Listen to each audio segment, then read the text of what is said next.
Welcome to Bulant Park for this, the first of 5 Sunfoil one-day internationals between South Africa and Sri Lanka. The test series done and dusted. South Africa victorious there, 2 tests to 1, with great margins of victory in each of those matches. Now, though, different squads, different teams, different format, 50 overs per team. Hashim Amla, and former ODI captain of South Africa, current Test match captain Graham Smith. With me for the first half hour, former South African batsman H.D. Ackerman, who's still got a tie on. I must tell you, I've taken mine off. Good afternoon, H.D. Good afternoon, Robin. It's about to be loosened because it is very warm outside, just as warm in. And the 2 South African batsmen will be coming against the new ball bowler from Sri Lanka, Lasith Malinga. And what an exciting opening bowler and death bowler he is. The only man in ODI cricket to have 3 hat-tricks to his name. Interesting to see how he goes. He doesn't play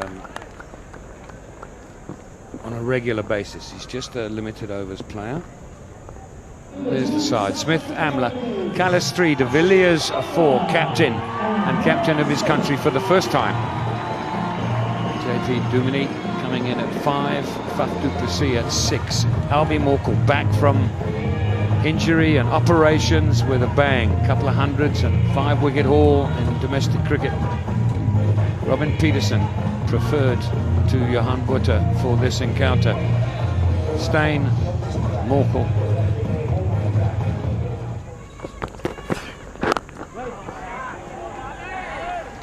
So swing up front for Malinga. The arm action will help, but there certainly is a little bit of swing. 2 slips in place. Your normal conventional one-day field, a backward point, cover, mid-off, mid-on, mid-wicket, and the 2 men on the boundary, the 3rd man and the fine leg.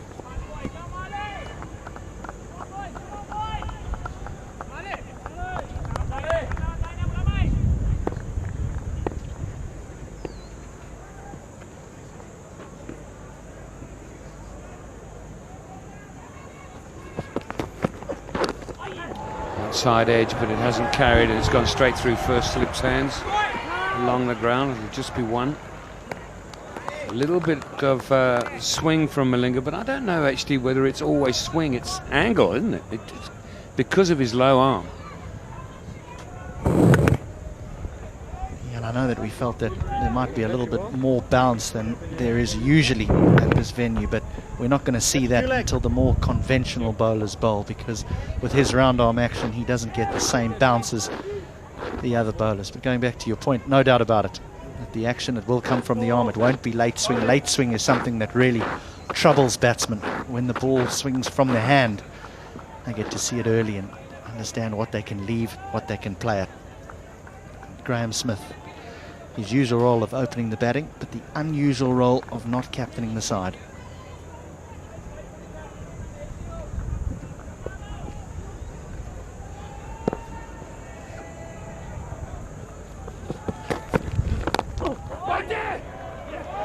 Misfield. It's 2 misfields involved in all the runs that have been scored so far.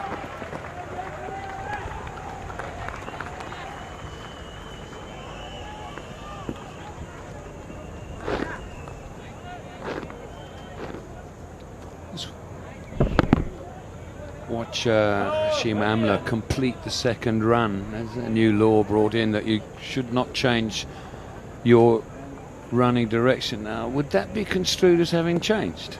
That's my that's my question. That's a good shot. Get 2 more here.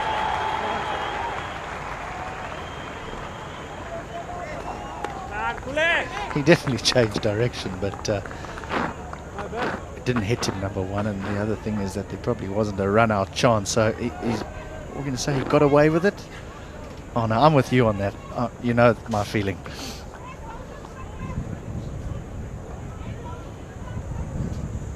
South Africa have played just 2 ODIs at Park, beating Sri Lanka by 8 wickets in 2001 and Pakistan by 9 in 2002.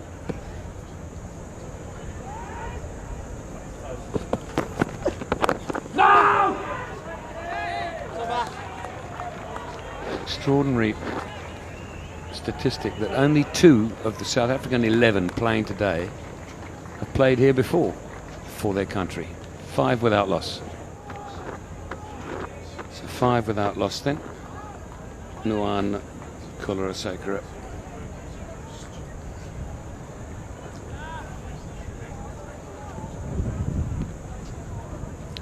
There are a couple of Kulasekaras in this ODI team, unrelated.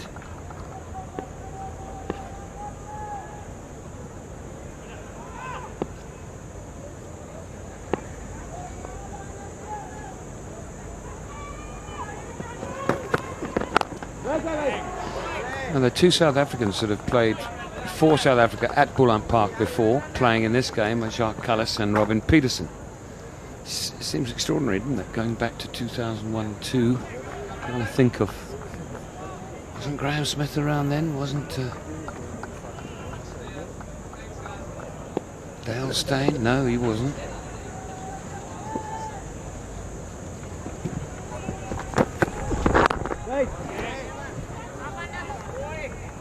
All of them would have played here domestically. The home of the Cape-based side, the Cobras. They have Newlands as well as Boland Park as their 2 home venues.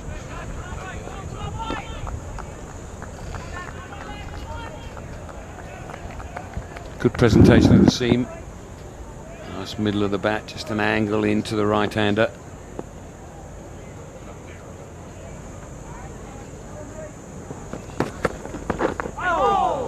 By comparison to South Africa, Sri Lanka, amazingly, have played at par 3 times.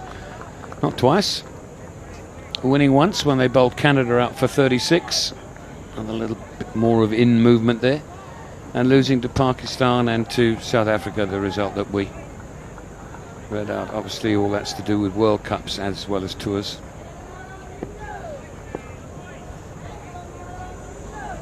We'll have a look at that again in a moment. It's quite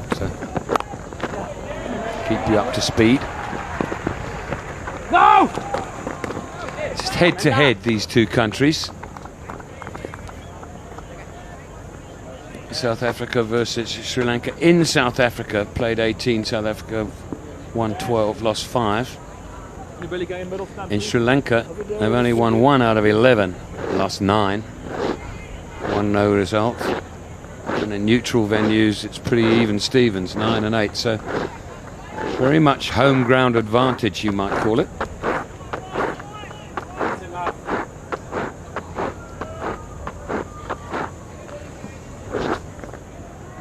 But I think that Sri Lanka won't be upset with the choice of venues for their 1-day series here in South Africa. Here at Boland Park, it's hot. The wicket is not one that bounces as much as it does in, say, the Highveld. Just be 1 leg by, I suspect. Has he got a little bit of bat on it? Yep, there we go, on the perch.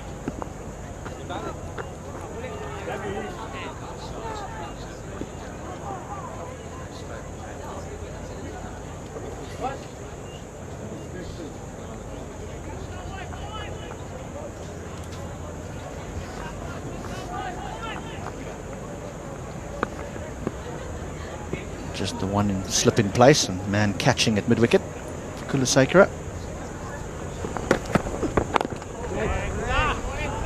They don't mess around with their sight screens when they've put them up here at Boland Park. 7 without loss. Outside edge, but it'll run away for 4, I fear. No, well done on the boundary.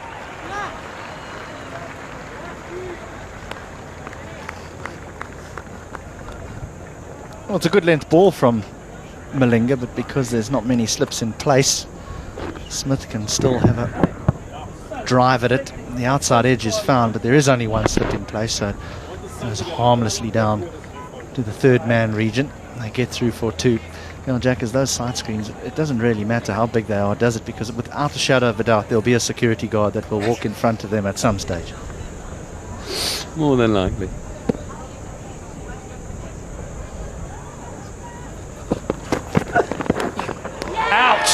Well caught by Kumar Sangakkara. going away to his left. That went quickly. Real good delivery from Malinga. In his second over, running it across the left-handed Smith. There is a little bit of bounce here. Smith spars at it, gets a healthy edge, and it is a super catch by Sangakkara, because it goes very quickly, and he ends up holding it on just the one hand. Malinga strikes, as he so often does for Sri Lanka. Graham Smith is gone for 6. South Africa on 9 for 1. 9 for 1 then, and Jacques Kallis comes to the crease. 11,372 runs at an average of 45. His best way back in 2004, 139 against the West Indies. And in early here in the third over. Flicked away, but straight to the fielder.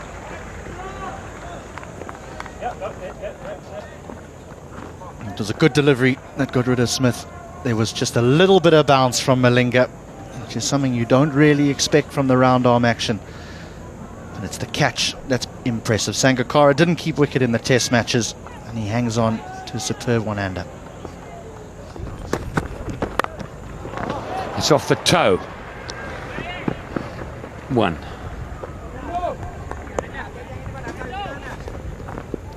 What's important for batsmen up front, certainly the front three if there's a wicket that goes down early, is for them to assess the pace and the bounce of the surface and to make a judgment call on what they feel would be a good total. The last thing the South African batsmen want to do is feel we haven't got away to a good start, and our dressing room chat was that we need around 320, 330.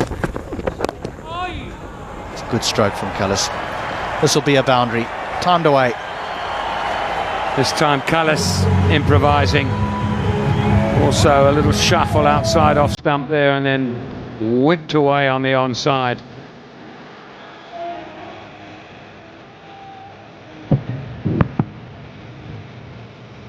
That's all it is, just a slight shuffle and then sweet timing.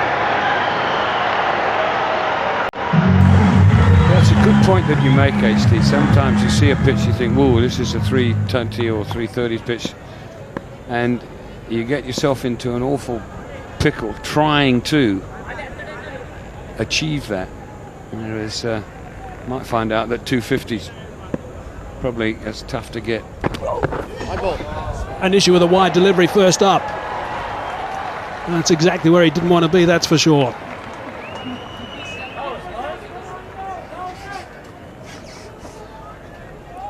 Sri Lanka just seemed to be controlling things a bit. But when your first change bowler comes and starts like this, it takes the wind out of you. You're hoping for the first few overs to be backed up. Yeah, there's no doubt they would have been quite pleased the way things are going, particularly that early wicket of Smith, which is 9 on the board. Dilhara Fernando replacing Lasith Malinga. Slapped away on the offside, racing away for a boundary. That's a fine shot from Amla.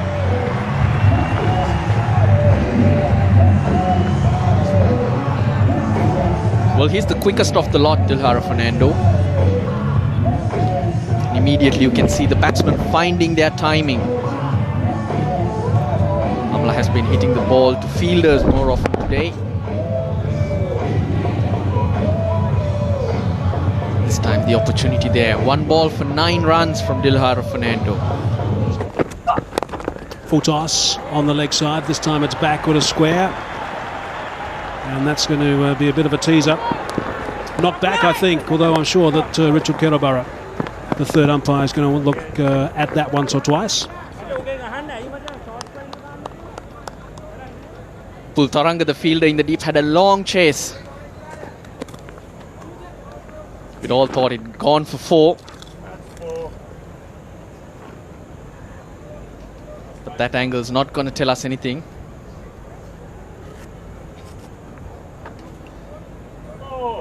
I think that one is the Russ. For sure.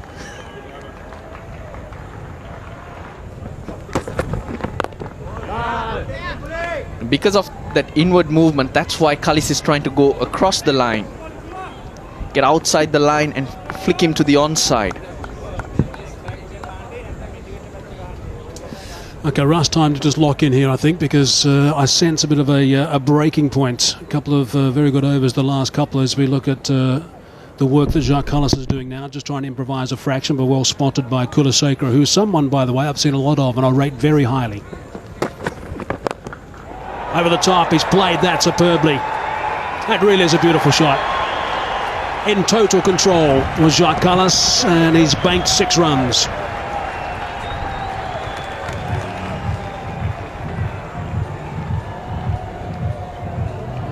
Kulaseka didn't expect it because Kallis had done that quite a few times. Couldn't get that length, but comes again, but this time down the pitch and gets the length he wants, or the length he's looking for.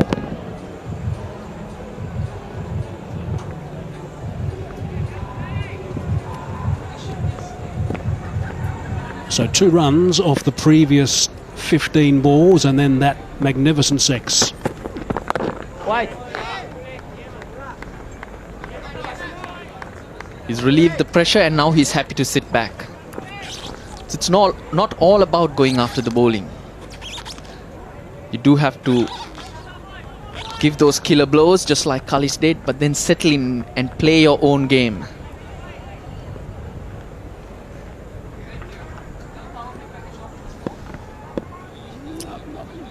I expected to have run about 38 or 39 degrees Celsius in Pole today, so it's extremely warm, but it's not humid. It's a dry heat in this part of the world. So 7 runs off that over. Good stuff from Kallis. 49 for 1 now.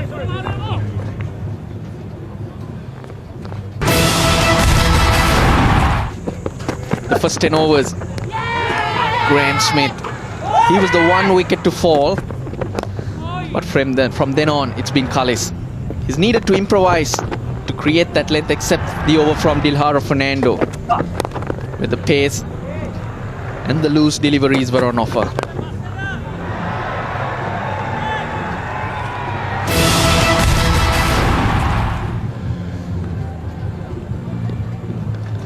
The 6 hit in the last over, that's the 10th. Just the 3 boundaries otherwise conceded. Gone for the big shot, and it came off the outside edge of Amla's bat. Fortunately for him though, it didn't carry to third man. Width from Fernando here to start up. He bowled an over from the other end earlier on, went for 15. A poor start, back into the attack now. Amla looking to go over, extra cover, a bit of extra bounce. Thick outside edge down to third man. Malinga did the fielding. Important over this for Sri Lanka and for Fernando particularly.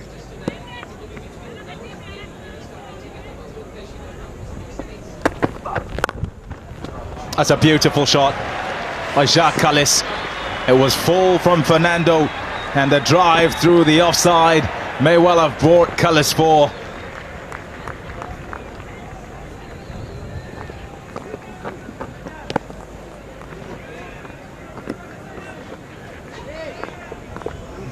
Sure, Billy Doctorow has gone upstairs.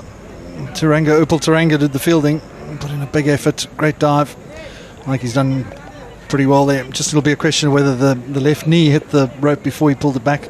Probably a better angle here. Yeah, very, very tight. Probably 4, but very tight. Yeah, very tight. There you go. There's confirmation of the extra run. The batsman will swap over. Kallis will remain on strike. He moves on to 42. Really good work.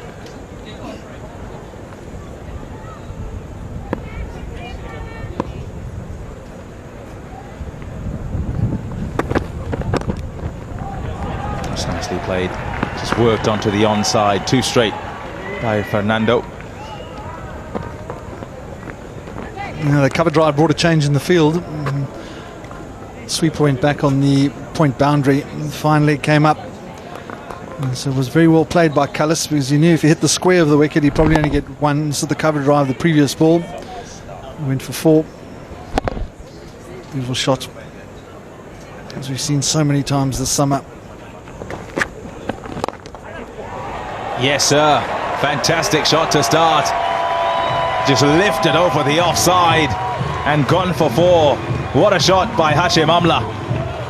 It was a great shot because Hashim has struggled a little bit today. Hasn't scored at his normal rate. And yeah, first one up. It's the one turning away. A little bit of leg break. Not much turn. Up and over, extra cover. Beautifully timed. It is the bowling power play, so looking to clear the field and get boundaries. Pretty close to chopping that onto the stumps. Yeah, I think it was the other one, turning back into the right-hander and then trying to play the same shot, Hashim. A little bit of turn back in.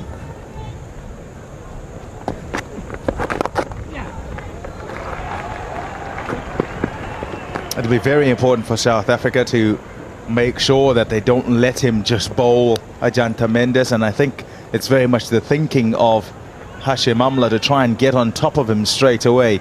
Then he's the one clawing back, trying to get into the game.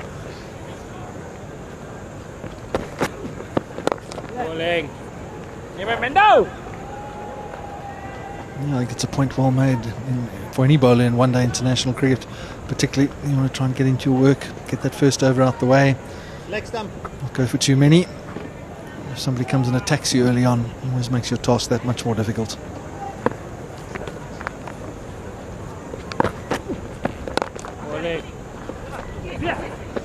Oh dear. Absolutely don't need that. He's upset with himself as Ajanta Mendes, and he should be. Just allowed a single. Little misfield, took the eye off the ball.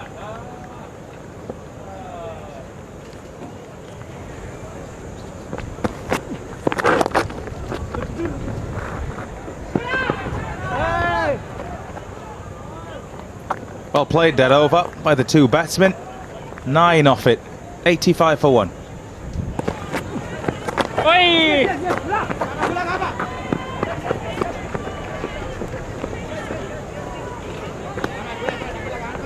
Applause from Jacques Kallis.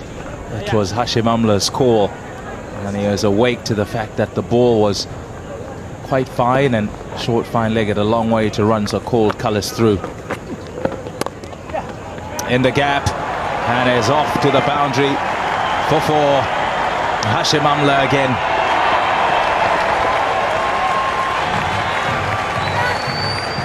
Very typical Hashim Amla shot. There's plenty of wrist. And that enables him to get the ball fine behind square on the offside, but still generate enough pace to get it to the boundary. Lots of wrist. Waited for it to come to him. A little flick of the wrist at the end. Away for 4. Great shot.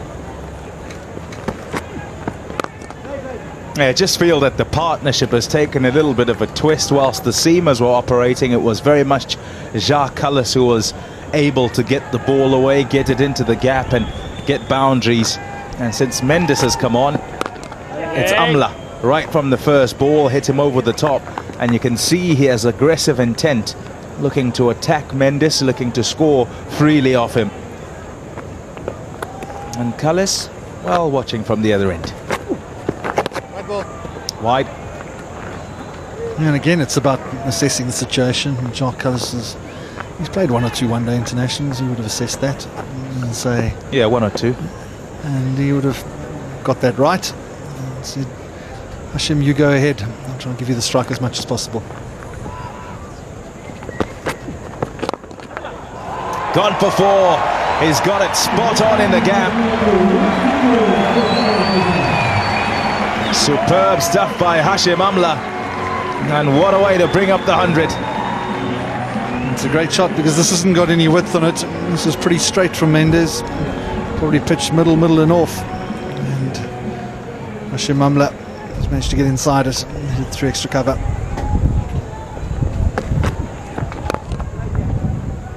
And then the nudge down the ground to finish off the over.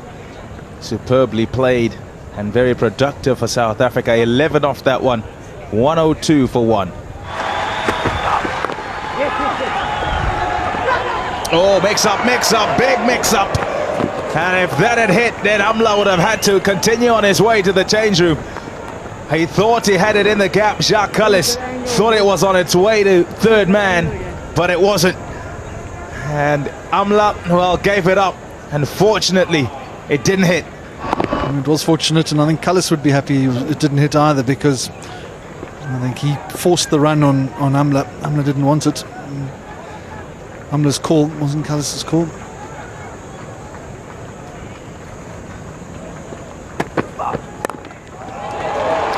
Beautifully played. It's worth just one. Had to wait and wait. Hashim Amla and intentionally lifted it over backward point.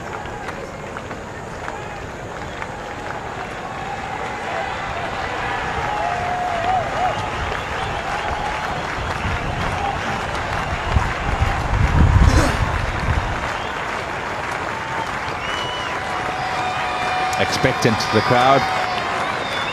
Palace on 49.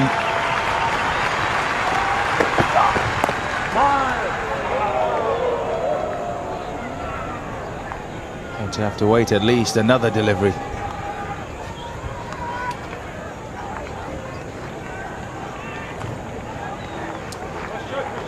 It's just the start that South Africa would have wanted after A.B. de Villiers won the toss and decided that South Africa would bat first, look to set a total.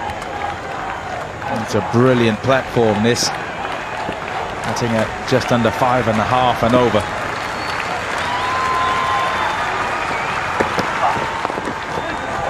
Nudged onto the onside and through for a single that'll bring up 50 runs for Jacques Cullis.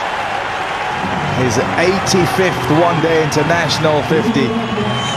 Appreciates and acknowledges the applause of this Bolland Park crowd. Superbly done. Yeah, another very good innings by Jacques Cullis. 61 balls at a good rate.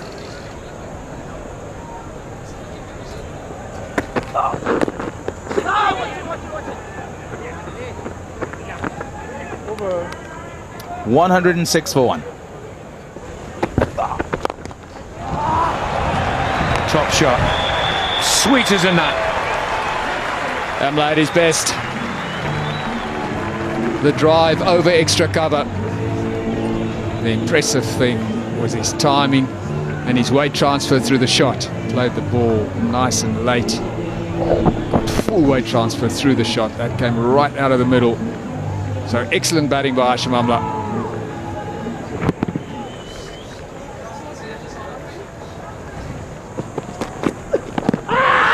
Has he got it? Huge appeal. And no is the answer. There is one review per innings, remember. Are they going to review this? It's a big wicket. It's Cullis. The only thing it could be is going down leg side. Initially it looked pretty good, but we're talking about the ball tailing back into the right-hander, so did that one just come back in too much? Ball is just starting to reverse, as we said. Dilshan wants to have a look. Fair enough as well.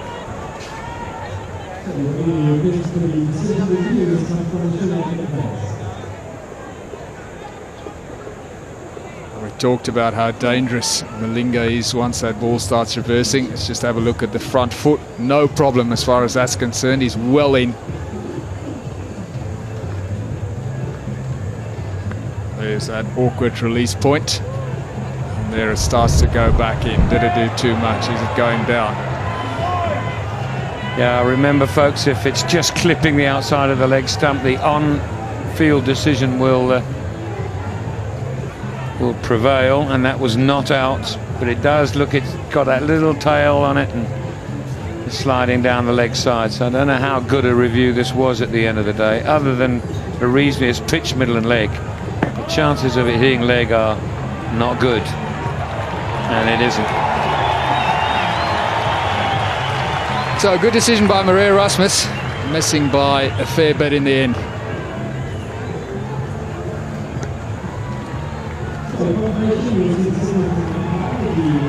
But immediately a threat brought back to try and break this partnership with the very first ball.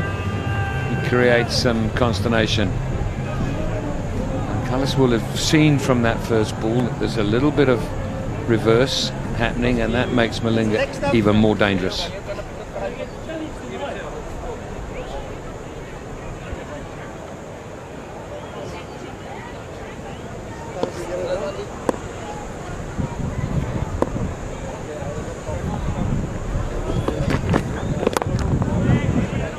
That is a top delivery. That is a Yorker we keep talking about. He bowls that at will, deadly accurate with a Yorker. Incredible, Jackers, when you think about it, that they're using 2 balls. So effectively, the ball's just 11 overs old and it's reversing already. And it doesn't look overly abrasive. I mean, it's very brown and it's quite dry, but had a beautiful, lush green outfield. There's nothing really to scuff the ball up badly.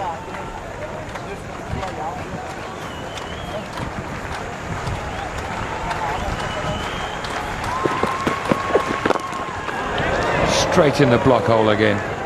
Well played. Oh, that's absolutely brilliant. I look at that and you can understand why Malinga has been so successful, because he's been able to do this on a consistent basis for a very long period of time in international cricket. We'll forget that spell he bowled against South Africa in Bangladesh during the World Cup. It's absolutely brilliant there. I was in Guyana against Bangladesh. Getting myself a bit confused now, but that spell he bowled. Let's go back to that one, Jackers. That was absolutely brilliant. This will just be the 2 runs.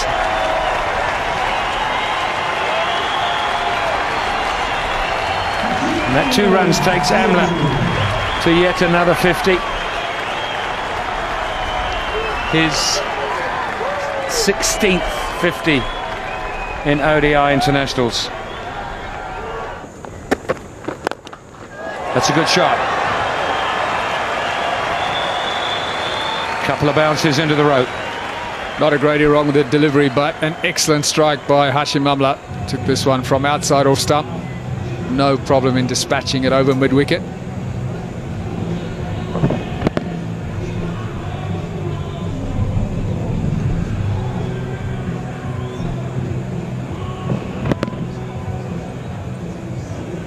Just deliberately hoisted over mid-on.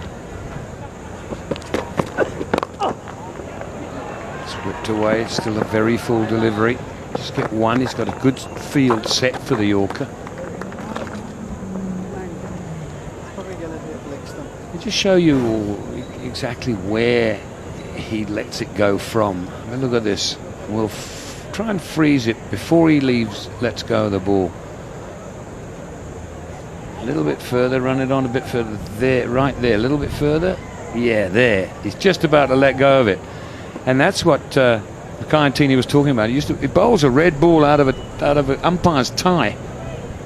I've actually seen... Oh, what a good shot. What a fantastic shot. Didn't quite get it in the block hole this time, and Cullis cashes in. Excellent shot by Jacques Cullis. Played one earlier in similar fashion. Not an easy shot to play, particularly not off Malinga. His timing and his placement was spot on. So I've actually seen the South African batsmen in a test match ask the umpires to please put their tie over their shoulders, because they had a darkish tie on and a darkish red ball coming straight out of that tie. It's good running. Very good running. 129 for 1.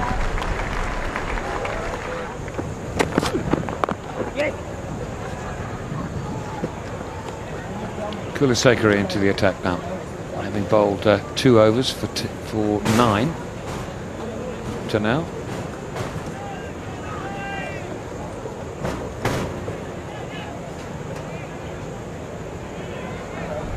Malinga, of course, retired from Test cricket in 2011 to focus on one-day internationals and T20. Got a lot of support for that decision from some of the other senior players in the side, so it seems to have gone down well as far as Sri Lankan cricket's concerned.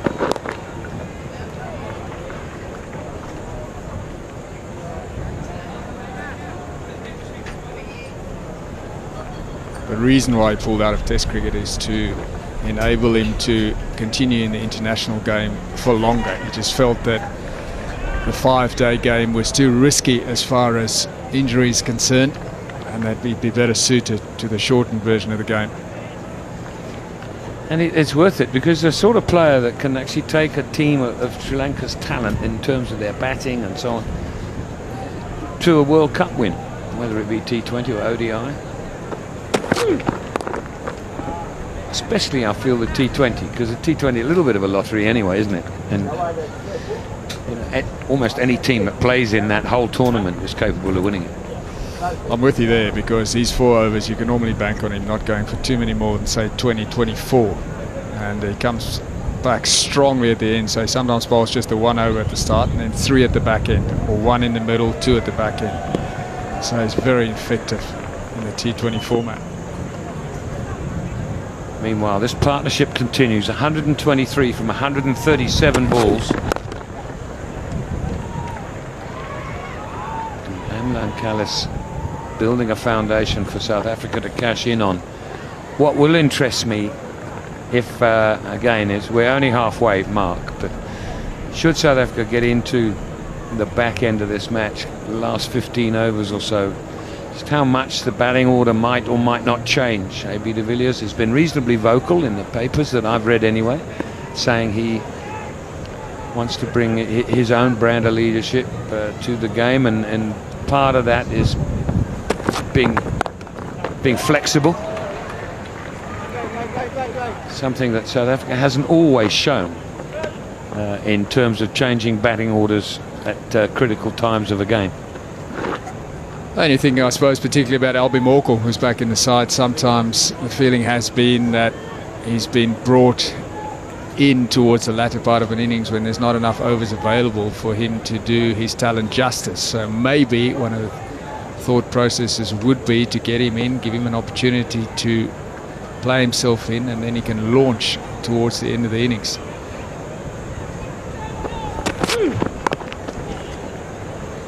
As I say, it's early days at the moment. We're only halfway through the innings. 135 for 1. He's got that through extra though, and that's exactly what Kepler Wessels was talking about. Just bat properly. And when you're that good, you're that good. Oh, Malinga just missed his length by a fraction, but Jacques Kallis, such a good player. That ended up being a half volley just outside off stump, and we all know how strong Kallis is through that offside field. So he didn't overhit that drive, he played it to perfection, he timed it, played it very late, the full face of the bat. So that is excellent batting. That's the constructive attacking cricket strokes we keep talking about during the batting power play.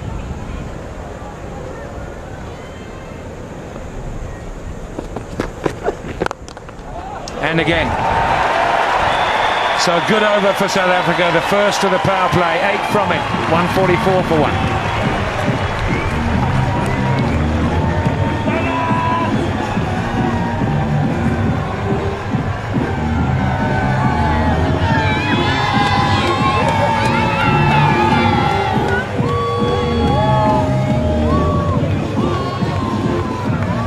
.44 for 1 then, 27 overs gone. Kallis not out 71, Amla on strike not out 59, and in the commentary box H.D. Ackerman and Mike Haseman. Thanks, Robin. So 9 runs off that first over of the batting power play. 2 magnificent drives from Kallis. I like what I see about taking it at the start of the 26th over. I guess it was fairly obvious with the stand that they've constructed at the moment, but A.B. de Villiers has taken over the captaincy role, said he wants to be as aggressive and attacking as he possibly can be as a captain, within reason of course. And that's a good start. Driving on the up. Beautiful stuff from Amla. That is a classic square drive. All Kulaseka's protection is on the leg side. A long on and a deep square leg. You can't afford to give any sort of width on the offside. He does. And Amla's not going to miss out. Super shots from Kallis in the previous over. Just missing his length ever so slightly. Kallis is good enough to find the gap and find the boundary.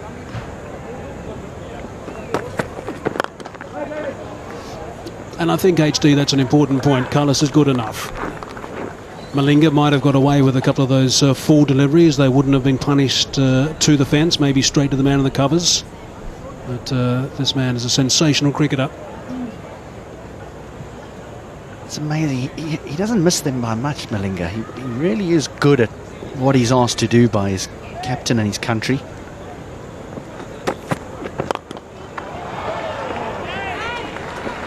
But I can't help feeling that this power play, yes, taken at the right time by South Africa. I understand why it's been taken, 2 men at the wicket. But so often we've seen this work in the opposite direction. And we've seen the fielding side strike in a period like this because the batsmen that are set decide to not play good cricket strokes and instead try and hit the ball over the infield, and in doing so make a mistake. And we see a game change during this power play in the favour of the fielding side.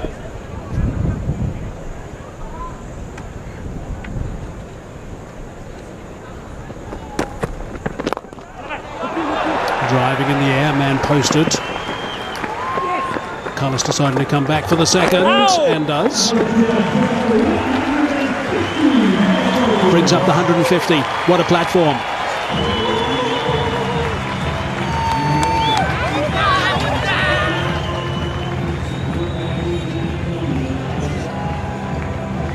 Perfect platform for South Africa. Just the 1 wicket down, and there's been an acceleration from the first 50 to the second, and the third one virtually the same. You just need to think back, HD, to India last summer. They had a nightmare in the batting power play. It's just when you've got 2 batsmen at the wicket who, when I say batsmen, is that they're able to pierce the field, find the gaps without taking any unnecessary risks. There's no need to try anything too risky within this power play, and you can still make the bowling side pay. If you try and take some too risky chances and you lose a wicket, you can hand the initiative back to the fielding side. Yeah, there's no doubt that many teams around the world just haven't worked that out as of yet. India, in the end, were taking that batting power play simply by default because they had to. In the last 5 overs of the innings, that's how badly it reacted to them. Nice and full again, eased away for a single, so 7 runs off that over. A couple of good overs now for South Africa, 151 for 1.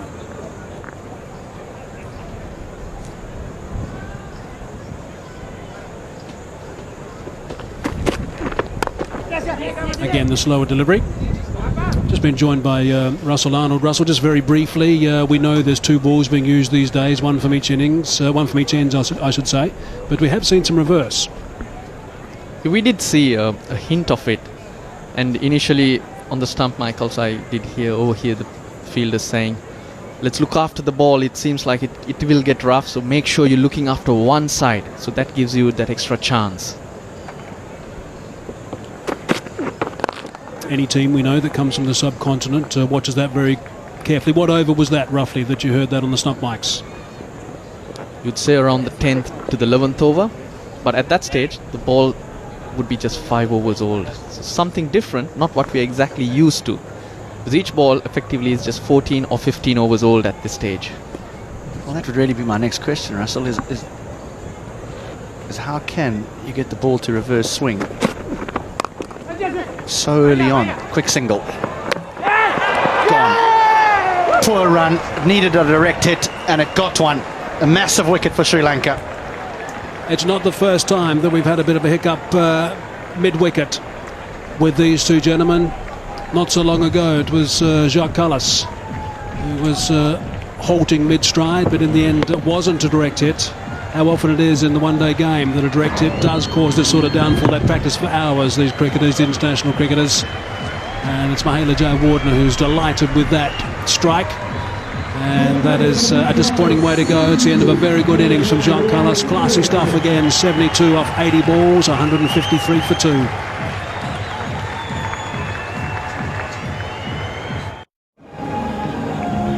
So the new skipper in the one-day game has arrived for South Africa. Of course, he was expected to play this role against Australia, but then got that injury in training and didn't make it in the colour clothing. This is his first outing. 4,500 runs, an average of 45. magnificent cricketer. Strike rate is just outstanding for AB de Villiers. He has a tough task, of course, we know that. Keeping, captaining, and also batting at number 4. No need for the single to be taken. The partnership has been incredible. Well constructed, well put together. And it would have taken something special. A short delivery to greet AB de Villiers.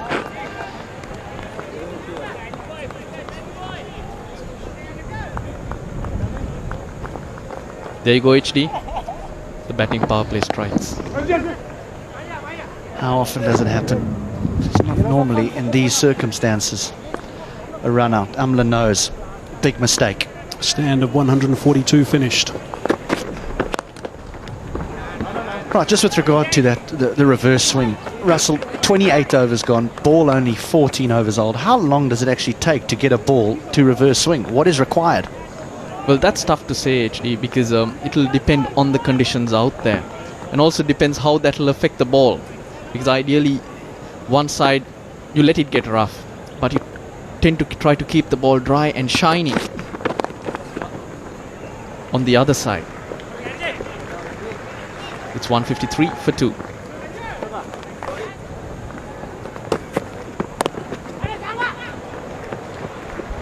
And also how well the players do look after it.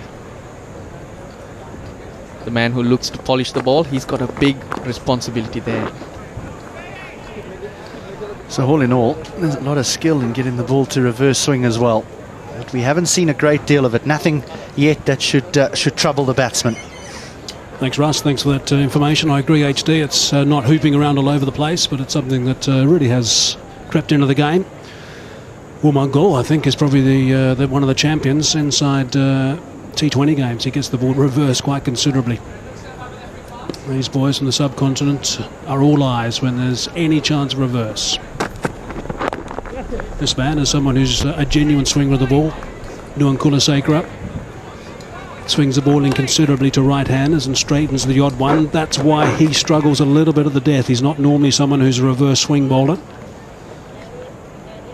It's been interesting to see that. I mean, the bowling change from Malinga to Matthews was something a little bit surprising as well. Malinga is known for bowling in those power plays and at the back end, so the decision was to take pace off the ball.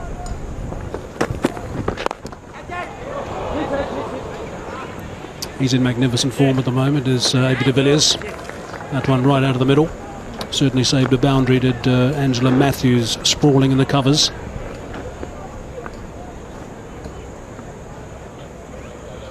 But the power play has struck again. It was a wonderful partnership by Amla and Cullis. Put together so well, some beautiful stroke play. The last thing that the Proteas needed.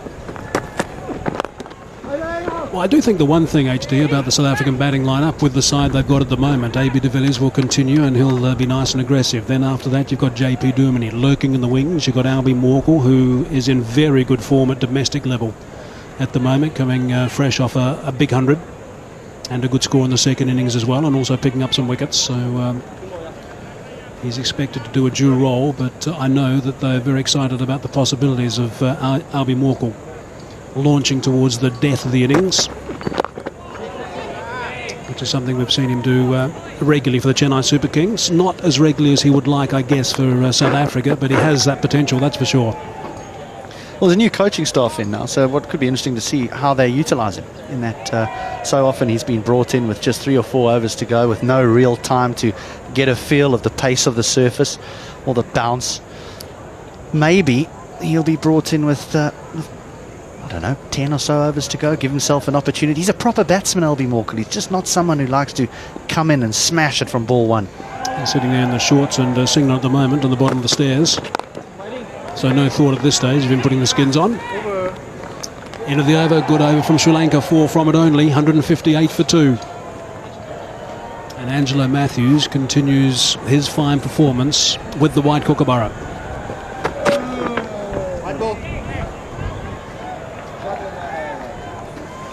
Wided. Interesting to see what Hashim Amla's mindset now is with the loss of Cullis. Does he continue to play aggressively because they're in the power play? Because if he does get out, 2 new men at the crease, and Sri Lanka well and truly back into the one-day international. Or does he just knock it around? Maybe de Villiers gets told to play a few strokes. It's nicely played. His strike rate is just a fraction over 80 at the moment. Don't think you'll see him change his game too much. I'm convinced that AB is the one that will say, right, I'll just sort of try and take control a little bit from this position, which is outstanding for South Africa. From South Africa's perspective, though, the loss of Cullis is a bad one. Not only because he's a quality player, but just looking at his innings over the years, he accelerates towards the back end of the innings so well. That is a beautiful shot. There's no one parading on the boundary. Wow. And the sound that it made off the willow. It is full enough, but there's not a huge amount of width. De Villiers just clears his left leg ever so slightly to give himself room to free the arms, and doesn't he just do that? That is a magnificent stroke. Powerfully hit.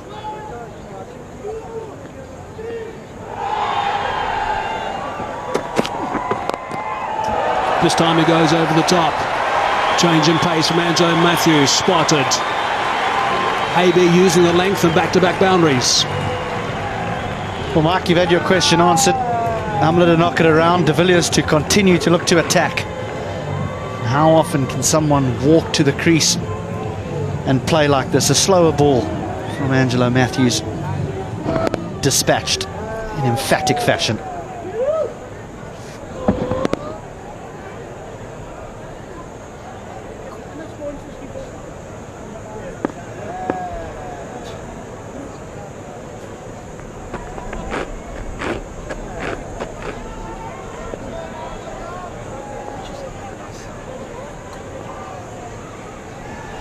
Matthews has decided he needs to bowl a little bit straighter now. He's brought the sweeper up from the offside and more protection on the leg side. He certainly has been mixing up his speed. He's done a pretty good job up until now. Or in fact, I guess a couple of balls ago, Angelo Matthews, but that was more like brilliant batting, I suppose, than anything. There's a look at the variation in the speeds from Angelo Matthews.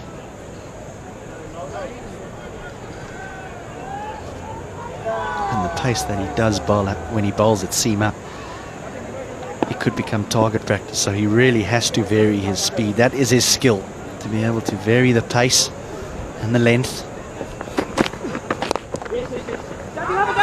This might be interesting. He's quick, AB. No direct hit on the stumps, but a direct hit, I think, on Angelo Matthews. He's a good judge of a single, is AB de Villiers. He knows his pace, he knows he's quick.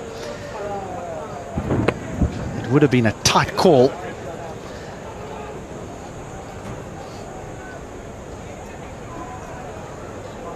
I think he might have been short there.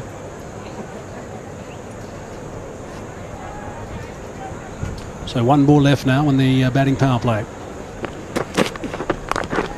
Short delivery to finish the over, well controlled by Amla.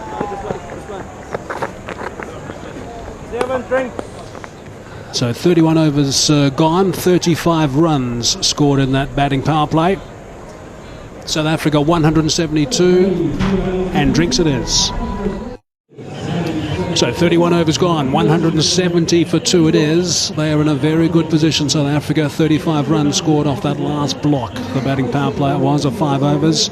Most important part of the equation, they've got 8 wickets in hand. Cullis took the early initiative, 2 wonderful extra cover drives. And Hashim Amla, he got into the act. A little bit of width offered, dispatched for 4, and then something a little bit unfortunate. A quick single to Jar Wardener. The direct hit saw the back of Jacques Cullis, but AB de Villiers was not going to slow down. Some beautiful strokes early on, one through cover, the other one over mid-off. South Africa will be pretty satisfied with their performance in the power play. And I think what we've seen, HD, with that little package that we just saw, was the fact that this track is a very good one. It's not the quickest you'll see, It's not the bounciest you've seen, but it's coming on reasonably well. They're playing some nice strokes, spending a bit of time getting in, of course, which is important for any batsman. And just to repeat what Rory Kleinfeldt said to me earlier today, under lights, it just tends to come onto the bat a little bit. Normally, of course, in a one-day game, with just the one ball being used, this is the situation where the spinners strangle batsmen. Not this case. Korsala Kulasekara back into the attack. One of the major problems, I guess, for Tilakaratne Dawson is the fact that Ajanta Mendes has had a bit of tap in 3 overs he bowled, none for 24 off 3, which would have upset the plans a bit. Well, again, I think that this new law has stifled the spinners a little bit because captains are not sure when to bowl them. When you normally bring them on, the ball's a little bit older and it holds a little bit in the surface. Now, if the surface is a little bit slow on the slowish side, the ball's still relatively new, so it comes on and it takes them out the equation. So they end up coming on deeper into the innings when now the batsmen are really looking to accelerate. So the spinners have, well, they've got a tough job. Yeah, there's been a lot of talk throughout the last little while that the surfaces that are going to be used for this Sunfoil one-day series are going to suit the Sri Lankans. I guess that is the case, but it is negated by what HD has just said with a couple of balls being used. The other thing is that this is a reasonably small venue, hence the high scoring that we're going to see today. And that's not something that spinners generally enjoy. They like the bigger grounds where the batsmen take them on and get caught in the deep.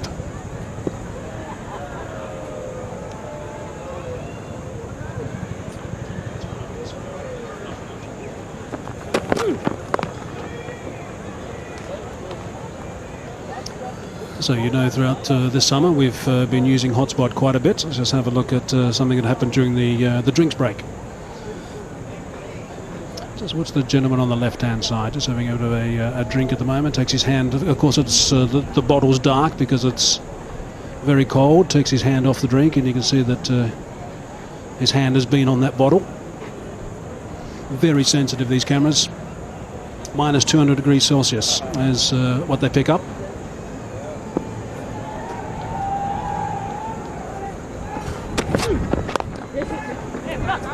Another quick single. Easily home, A.B. de Villiers. Well, I'll be careful what I say to the cameras then, Mike, if they're so sensitive.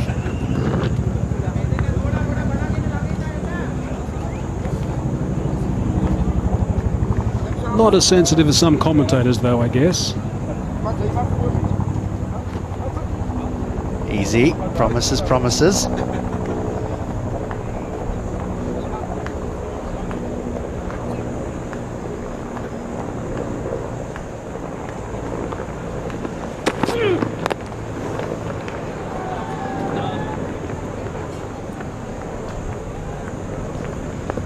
Well, Amla doing the right thing. After the dismissal of Jacques Kallis, was important that he continued. He hasn't taken any unnecessary risks. He's knocked the ball around, got de Villiers on to strike. And South Africa will be looking for Amla to bat as deep as possible and for the rest to bat around him. As mentioned before, attacking players are plenty in the South African batting lineup.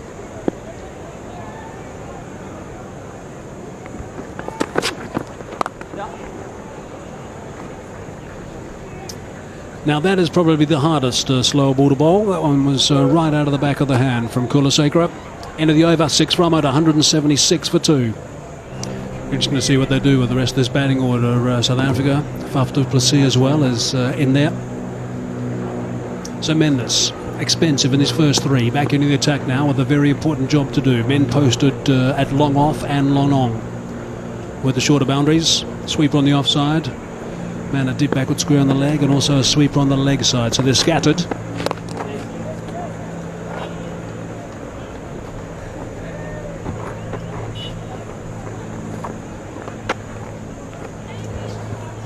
Burst onto the scene against India.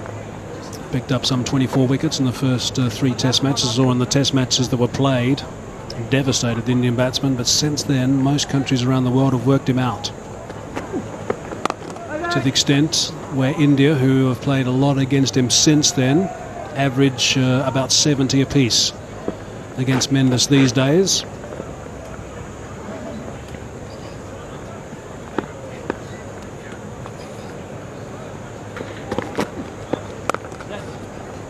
He's not a particularly big spinner of the ball, Ajinta Mendes. His variations are subtle.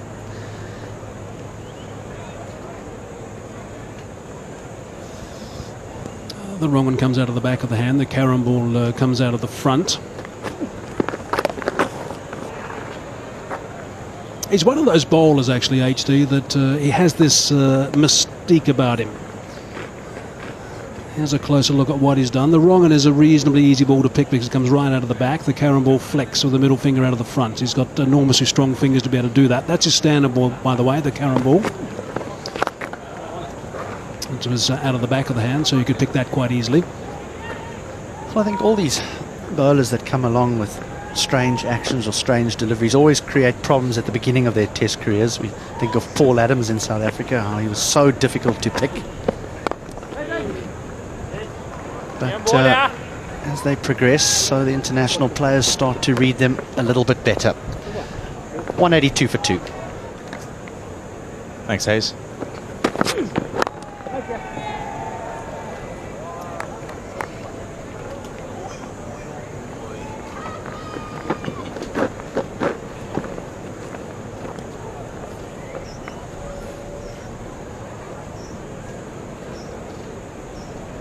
Well, interesting. Is that a camera? Looks like it is, actually. It's probably recording the day and the outing.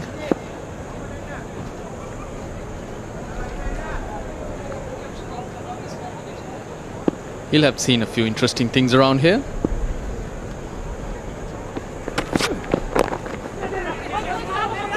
Quick single. Foot race it was between bowler and non-striker. Issue is, of course, for the bowler that he's got to get there and then get to the ball and get it to the stumps. Yeah, but Amla called early. He was the one going to the danger end. That angle that Kulasekara has to get to flick the ball onto the stumps. Never easy. He was ahead. But flicking that ball on, Amla would have won easy any time. Beautiful shot by Hashim Amla. A straight drive, he'll get just a single. He's played particularly well. Hashim Amla started scratchily and then got his fluency on to 79. Yeah, but the South Africans doing it smart. They took the batting power play early and they upped that run rate a bit. Now knocking it around. There's still a lot of cricket to be played because 16 overs after this over. So knock it around for another 6 overs maybe. Get that flat platform right for the likes of Albie Morkel to come and set the park alight.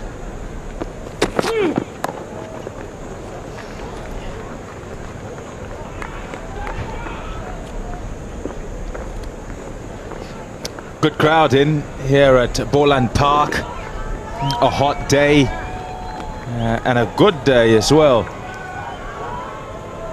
South Africa doing well, so many a happy spectator, as just about all 11,000 will be hoping that South Africa is victorious.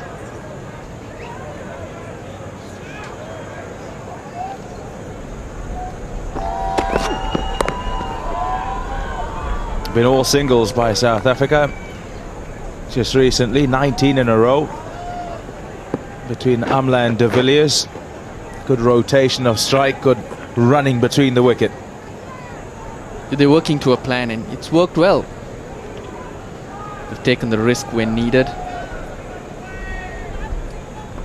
The buildings or the towers in yellow are when the power plays were taken. Scored 121 runs in the 20 overs of power play.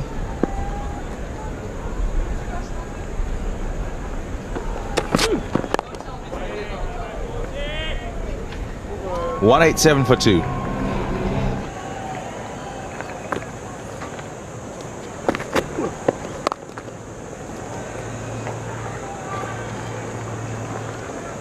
Pearl of wisdom from our statistician Keith Lane. He says 6 singles and overs, 300 runs. Well, that'll be only till about the 40th, 42nd.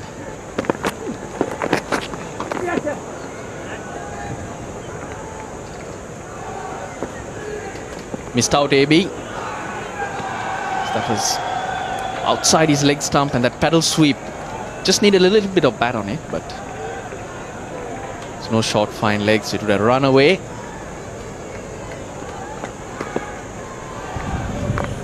Yeah, the partnership going really well.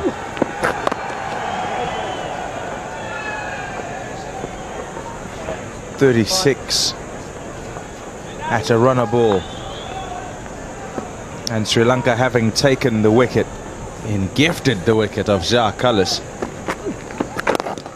would have felt that they could slow things down, because Amla and Kallis were going really well and both had become fluent in their stroke play.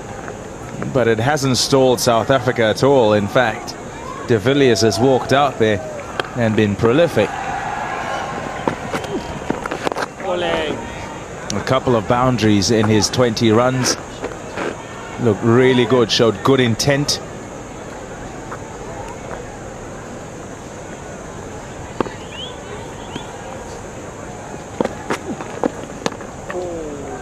Better over from Mendes. Just the 3 runs, 190 for 2.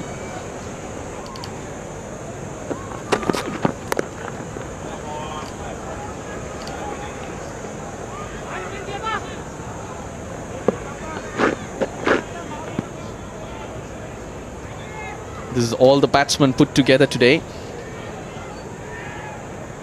They worked it around quite a bit and used that leg side. How about those boundaries on the offside? That extra cover area has been peppered. That doesn't mean it's bad bowling. No, not suggesting that at all. Actually, when thinking about it, think of Hashim Amla to Mendes, continually lifting him over extra cover. Think of AB de Villiers, it's coming in also, giving himself room, working the ball over the top on the offside in the power play.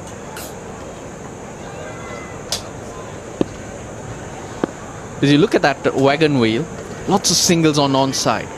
So that means they've been bowling straight, and the boundaries are towards extra cover, not towards point. Struck fiercely, but just one.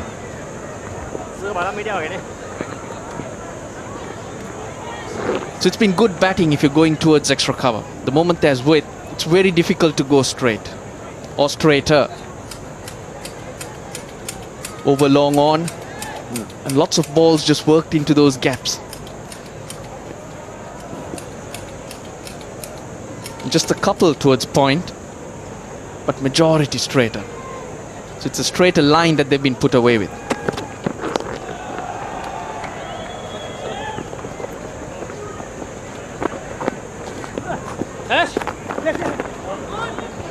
Whoopsie. Overthrows.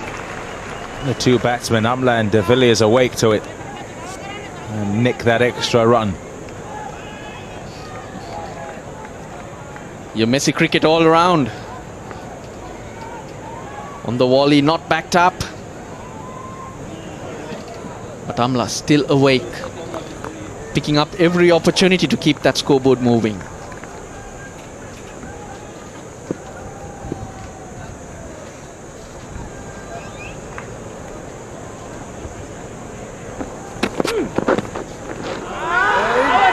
There's a shout from behind, no, wide given by umpire Billy Doctrove. Often it's to try and fox the umpire, go up in a big way, to say touch something, we heard something, just so he doesn't give the wide.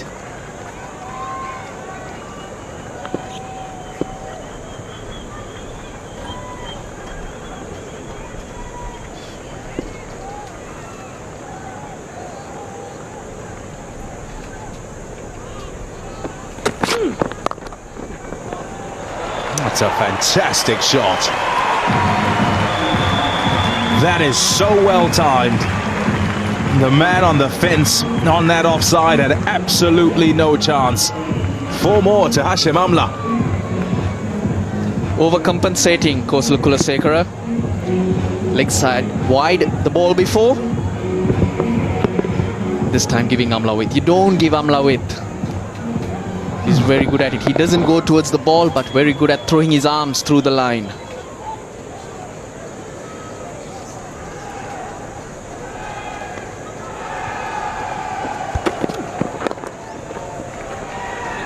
Equally adept on the onside is Hashim Amla. Nudges to get 1 and bring up 200 for South Africa. Ends the 36th over. And they're 2 down.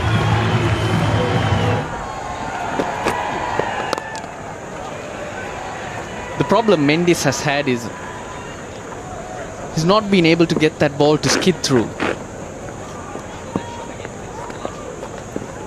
You look at that length that he bowled the previous ball and look at how Amla plays him. He just sits on his crease and punches it through.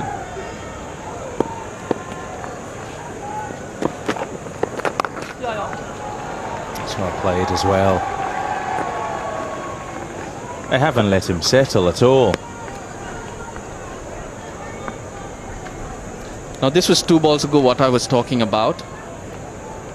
Initially he got that ball to skid through, so the batsman didn't have the opportunity to play like that. De Villiers cut him off the stumps. Now those balls go through.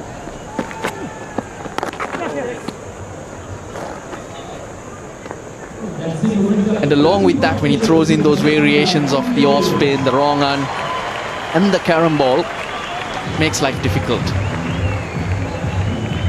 They put on 50, quicker than run a ball. Yeah, that's the key. Quicker than a runner ball. 50 off 48 deliveries. Oh, full toss and spanked down the ground. Gone for 4. Maybe De Villiers saying thank you very much. That was a gift.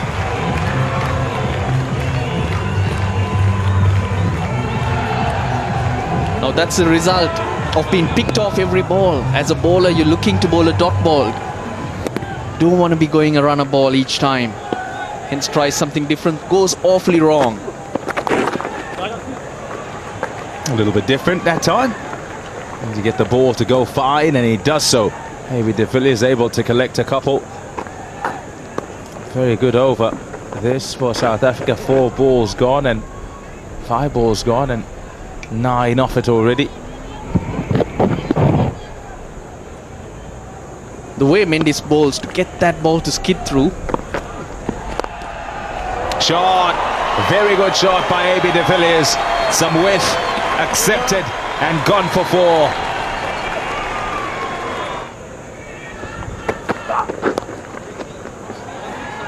Hara Fernando nudged onto that onside by Amla, who was in the 90s.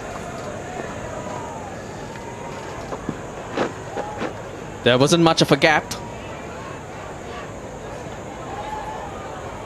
But off the middle of the bat, easy as you like it. Again, a little bit of width on offer. And AB accepts. Knew where his gap was, knew where he wanted to hit it, and he got it spot on.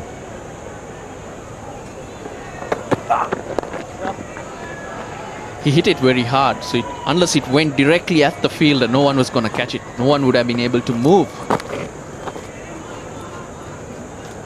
He's a fabulous striker of the ball. He's A.B. De Villiers, very versatile as a player, can change gears. Today, it's been very much a case of starting quickly and carrying on going. Not quite an overdrive yet. You don't need to go in overdrive at the rate he's scoring. But that's the trap most batsmen fall into. Things are going well, you're picking your singles, you're getting a boundary, and you're scoring at 9, 10 and over with ease, risk-free. So how much do you want to look for? And that's the rhythm I keep talking about. It's a balance. Picking your gaps, putting the loose one away, not hitting every ball or blocking every ball.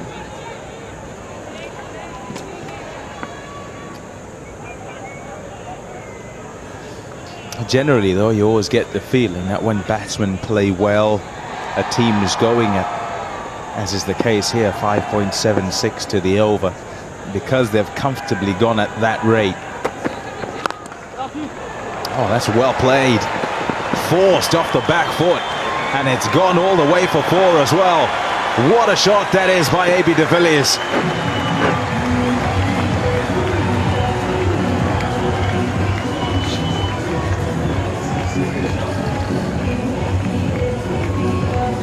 That wasn't a slower ball, but he hit it off the stumps, gave himself a little bit of width. And again, he's just hitting it into the gaps. Hitting it away from fielders, not really hitting it to the boundary. But if you hit it sweetly and maintain your balance, it goes for 4. Here, just to finish off the point, South Africa have been going comfortably at this rate, and they'll perhaps feel that they need to change a gear and take it up a notch. Batting teams, batsmen generally think that way. They can put more pressure on the bowling side. Not to disagree, actually, because it often can be the trap. And Sri Lanka will be hoping that they can get a couple of wickets at the back end here. Chipped onto the onside.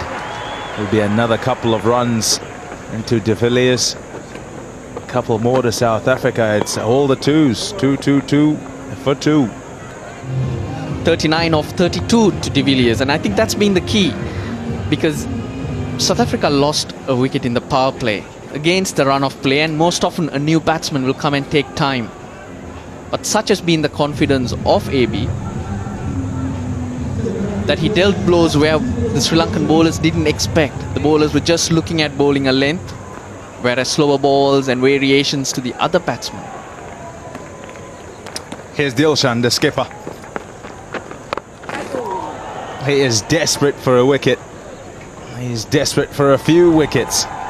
Sri Lanka need to stop the bleeding here, because things look ominous. 5.84 South Africa are scoring at, and they have the best part of 12 overs still to bat. That's a look at the projected scores. 292 is the projection, but that 318 is well within reach.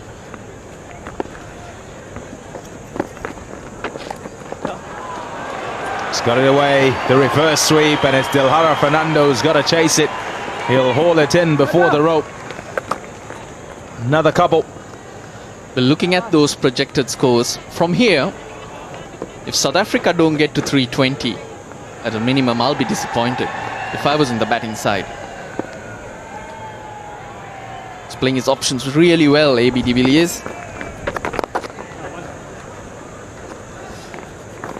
Yeah, it's well within reach, as I say, that 320 mark, because they've comfortably gone at a good pace, and de Villiers has played out of his socks. He really has. First innings as captain and leading from the front. Can't forget Hashim Amla at the other end. He's batted at a really good pace. He's gone on to 96 now from 110 balls. And at the start of his innings, he was struggling in partnership with Jacques Kallis. All he did was hang about, and then when the spinner came on, found his fluency. Oh yes, that is just outstanding batsmanship. Dilshan turning the ball into the right-handed de Villiers, and he goes inside out over cover for 4. He's playing mind games. He brought the reverse sweep out, and this time giving himself room. Full toss, put away, 4 more.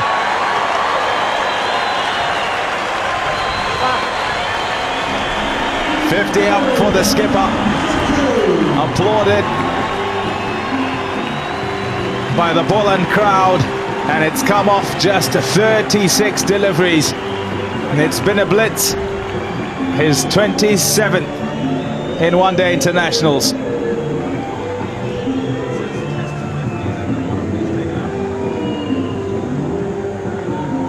.235 for 2.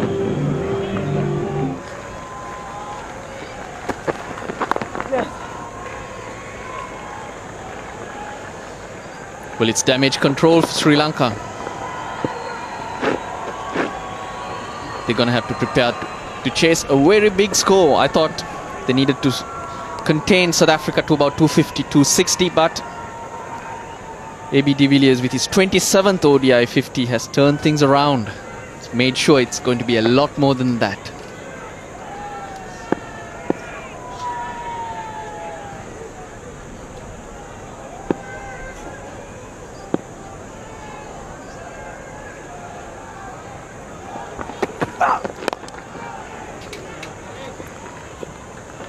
But this pitch is good. It's on the slower side, but we haven't seen the ball really deviate off the pitch. There hasn't been turn.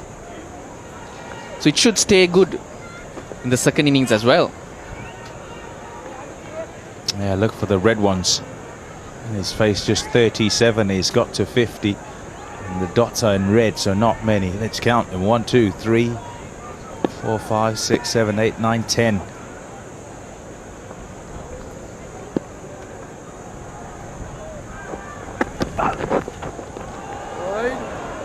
Wide. Good take that by Kumar Sangakkara. Being made to work really hard by Dilhara Fernando.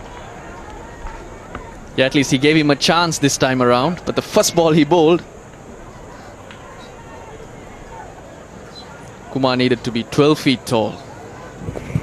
That's been Sri Lanka's problem. Dilhara Fernando in his 8th over. 50 plus he's conceded.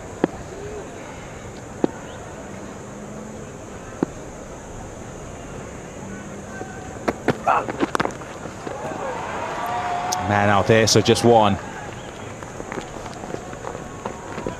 Yeah, you said if you're the bowling side, if you're the batting side, you'd be disappointed not to get to 320. If South Africa didn't get to 320, Sri Lanka would have turned their bowling around very well in the final bit of the game. And the death overs, the final 10 overs. The charge will begin. Not that they aren't already on a charge, South Africa. They're going fabulously. Hashim Amla on 97.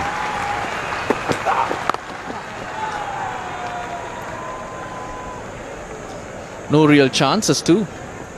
Just the one time when he was stranded in the middle of the pitch. But other than that, he's controlled the innings well, played supporting roles to Kallis. Done the same with AB de Villiers. He hasn't needed to be the aggressor. Yeah, what he's needed to do as well was to get over the fact that he sold Kallis down the river, misjudged a single, headed straight to the fielder, and Kallis was run out. Did that and has continued on.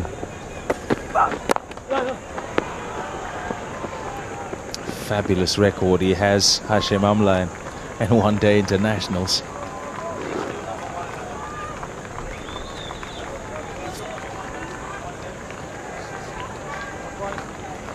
He's got 800s to his name. Yeah, was top of the tree in one-day international rankings. I think he still is. Look at those numbers, average of 57. Good strike rate.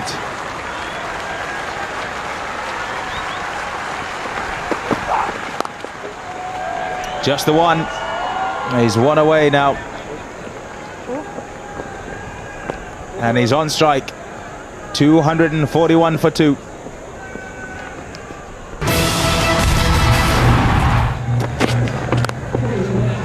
A look at AB de Villiers' half century and some of the shots that he played.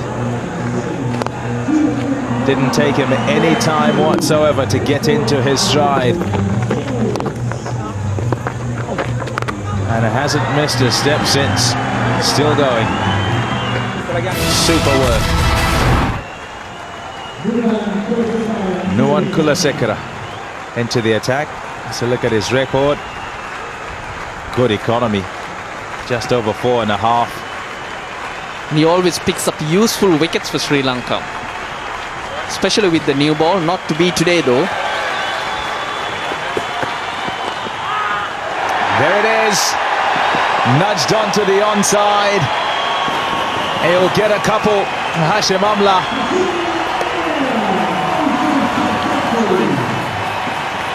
And he goes to one-day international 100 and number 9.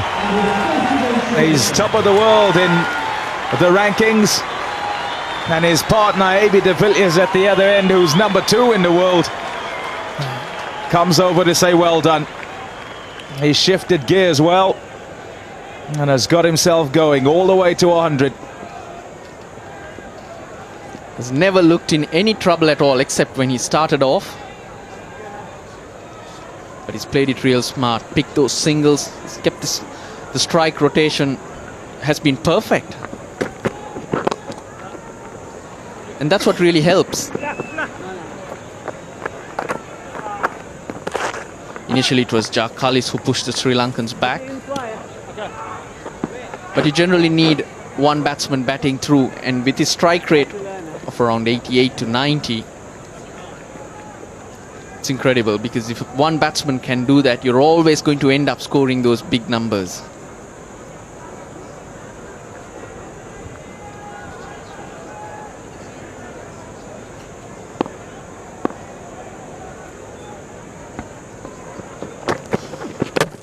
Pull him! Superb delivery by Nuwan Kulasekara. A Yorker on leg stump. De Villiers couldn't get his bat down in time or get under it. Sri Lanka with their breakthrough. He was looking for his favourite area, that of extra cover. But Kulasekara up to it, and the Yorker wouldn't get better than that, right on the edge of the crease. But what a knock, 52 to AB, or 40. South Africa 3 down for 244.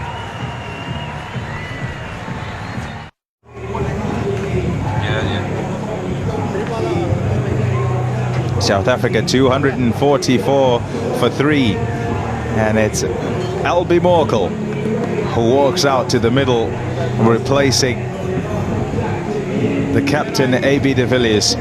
Been away for a while. This is why he's out there. A perfect Yorker from Nuwan Kulasekara. It's right on the popping crease and at leg stump, and it hits the base of it. Exactly what was required. A wicket for Sri Lanka. They hope that it can stem the flow of runs. That's what he's done to right-handers. The pulsating white delivery. That's the one that's done it.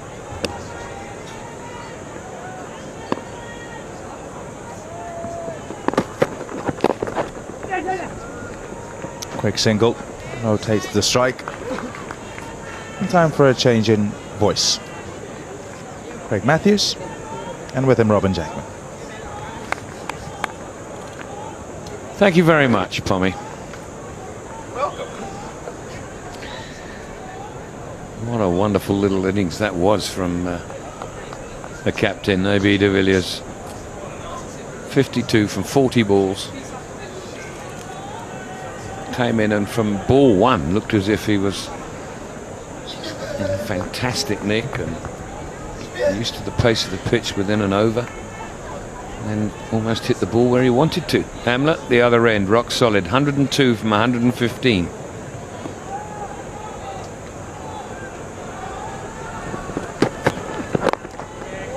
Once again, the Yorker. Yeah, just to add to that, Robin, was a very special innings, but the remarkable thing about it is we just see the previous ball from Sakura right up there in the block hole. Isn't blessed with great pace, so needs to be very, very accurate, and he certainly has been today.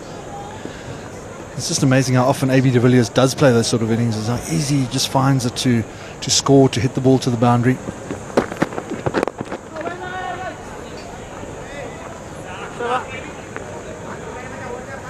.245 then for 3.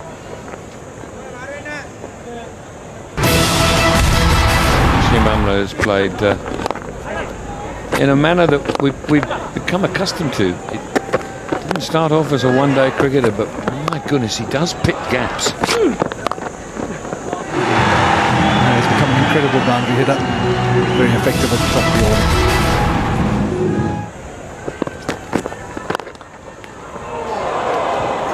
Was that a chance? Just judging by the body language, it was. Yeah, I think it was. Low full toss. Trying to go down the ground. caught and bowls. It's not that difficult, I suppose. Let's put it down.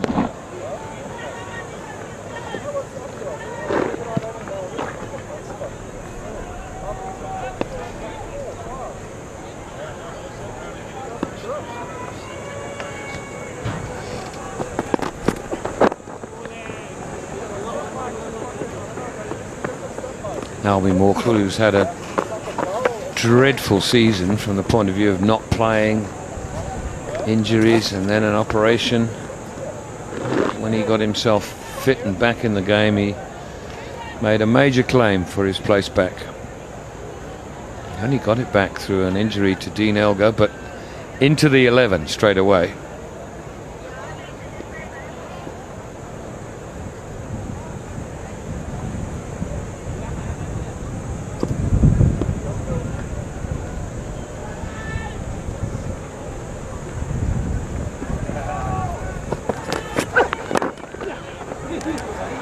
Lanka virtually finds the block hole again.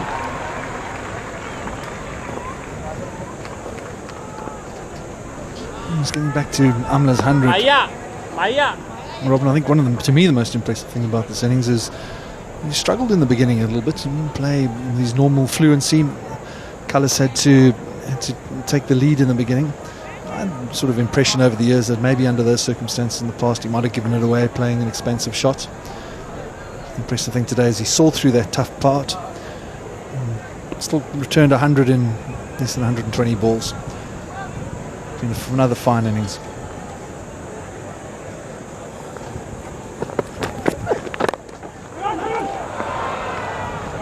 Crowd catch.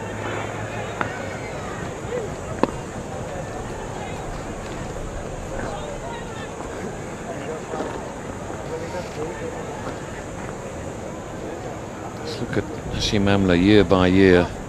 Back in 2008, the average 52. In 2009, 43. 2010, 75. 45 this year. It's just been so consistent from the moment that he got into the ODI side. In turn, that's got him into the 2020 side.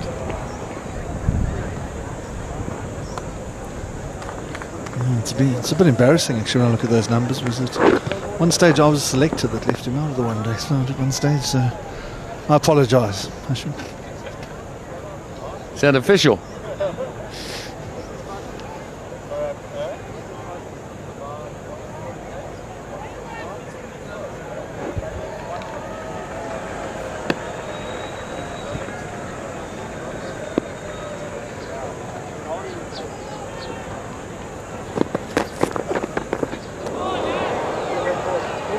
.250 for 3.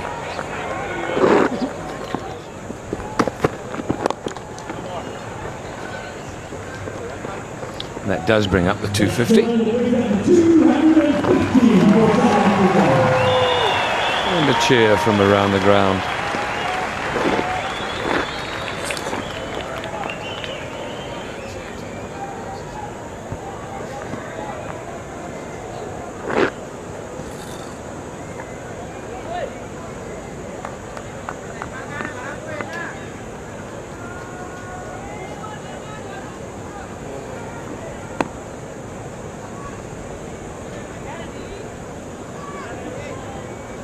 Morkel's got a good opportunity here just to play for a little bit and then really cash in the last 5 overs.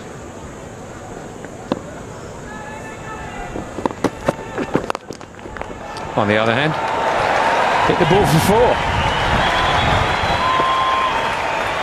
4. Sweet strike down the ground by Albie Morkel. What I saw of his innings in the Supersport games, he got 150 in his last time out. Looked very effective hitting the ball down the ground as he always has. Slower ball, he's waited for it. Good piece of timing through the mid-on area. Very powerful head up. And he gets it going. One of the better hitters at the end of a one-day game, not only in South Africa but around the world.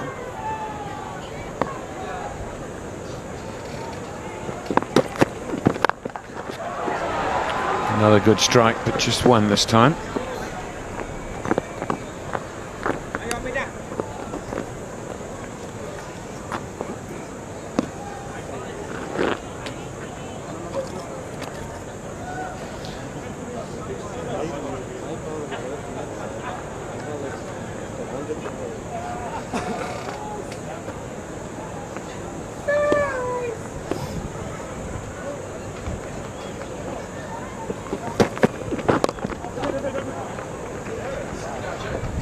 Chandrasekhar has proved just in the last couple of overs that he can bowl a Yorker.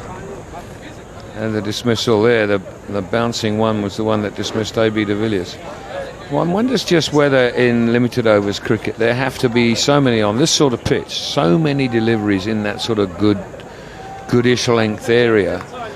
When you do have the ability to bowl a Yorker, perhaps bowl a few more. If we were to look at Lasith Malinga's pitch map, we would see many more really full deliveries. Get one here, albeit that's his specialist, or that's his speciality, I should say. Excuse me. But it's almost as if some bowlers feel that you only bowl Yorkers in your death overs. There's Malinga. Yeah, I think it's a well-made point, and with power plays as they are at the moment, and bowling at the death and all sorts of things, and different opportunities and different times to bowl, Yorker's probably underutilised.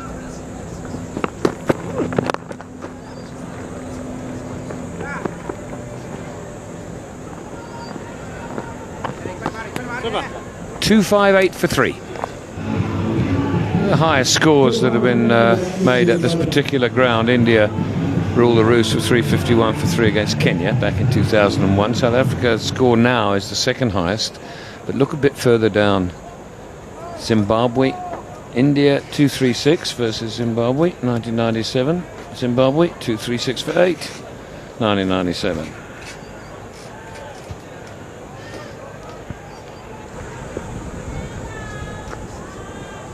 Now, can you hear the drums? He's not done so well here. 8 overs, 56.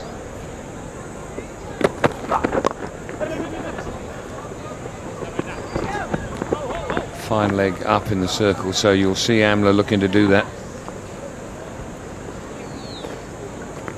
Yeah, Fernando didn't have a good start. For 22 in his first 2 overs, 15 off his first. So it's always been a challenge to try and pull it back from there.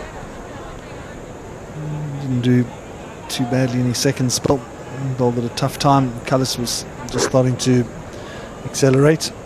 And it's obviously important spell he's going to be bowling now at the back end.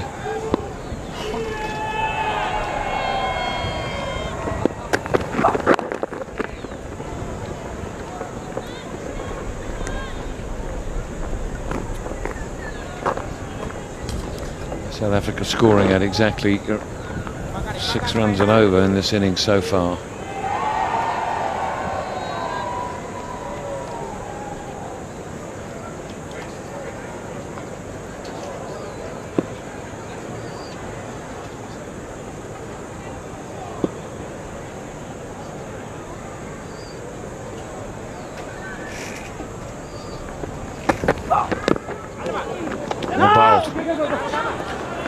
Morkel's snuck through for a bye.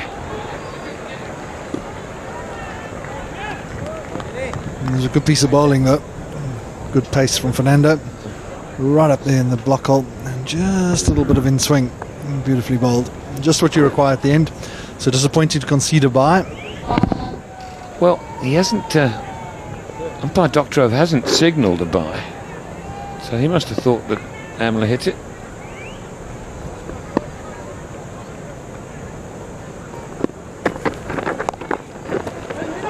Unlucky. Picked out the fielder there. Yeah, very unlucky on 2 accounts. Picked out the fielder. Chandrasekhar did well to get a glove on this. He didn't look that confident behind it. And there it's at short fine leg. He might have a little bit of cramp. Been hot. He's put in 8-9 overs already.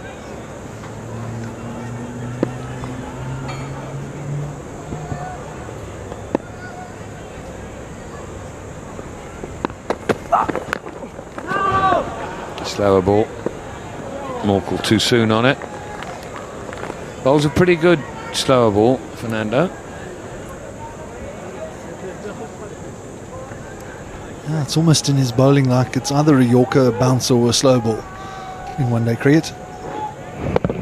This one low full toss. Let's get it on the toe end of the bat. And then bounced over the stumps.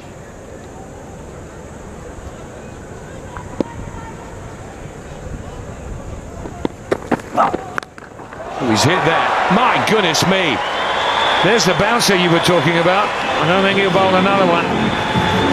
That was right out of the middle. 267 for 3. Some big buildings in this innings, and there aren't very many small ones. Just in that first 10 overs, they were with the wicket of Smith going down.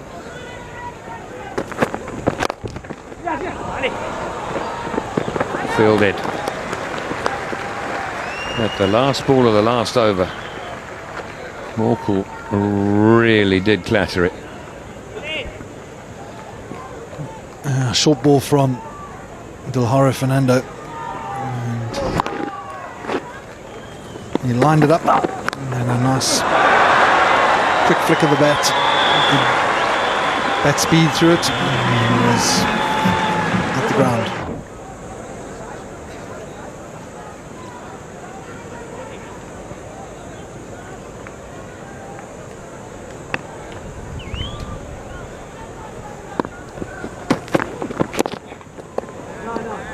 Again, a good Yorker.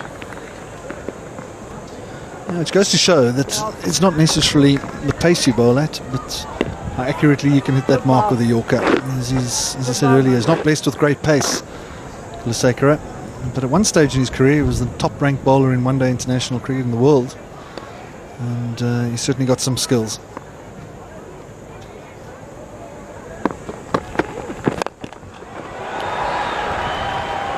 Just be one. Oh, Amla's taken on the arm and got there. Good running. Malinga a little bit slow to get to the ball there, has to be said. He did look a bit weary around the boundary, Malinga. He bowled a few overs in extreme conditions here in Paarl. Strike out to wideish mid-on by Albie Morkel. And dropped it as well. Little fumble allowed him to get back for 2.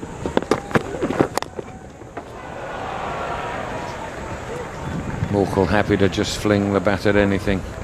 And after that 2 to Malinga, he was replaced.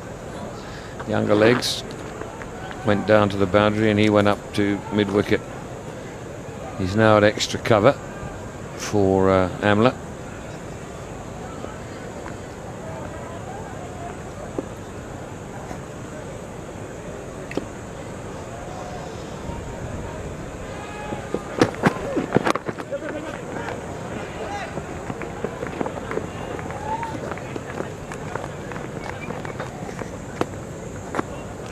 Good over so far. 1 ball to go. See them 5. Doesn't sound like a good effort necessarily. But when you've gone for 272 for 3 after 44 overs, to concede just 5 or 5 is a good effort.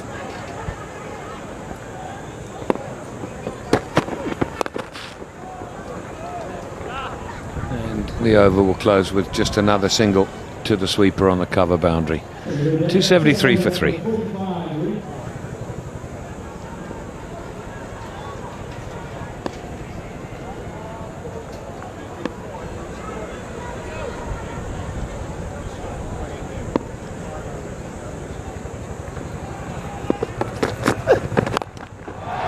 hit. Man back there, but it's way over his head.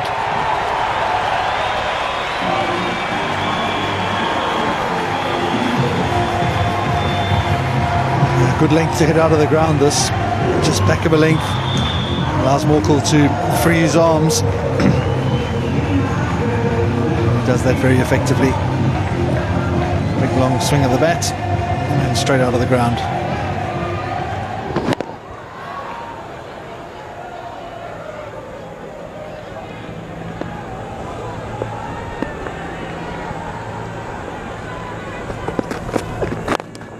And again. But out this time. So Morkel perishes, looking to accelerate even more, having hit 6 off the first ball and holding out at long on off the second. Yeah, he didn't get all of this. Again, it was the sort of length that he'd want to feel that he could hit out the ground more often than not. Catch coming in. Malinga gets his man, but it was an effective innings. 25 after 17 balls by Morkel. South Africa 279 for 4.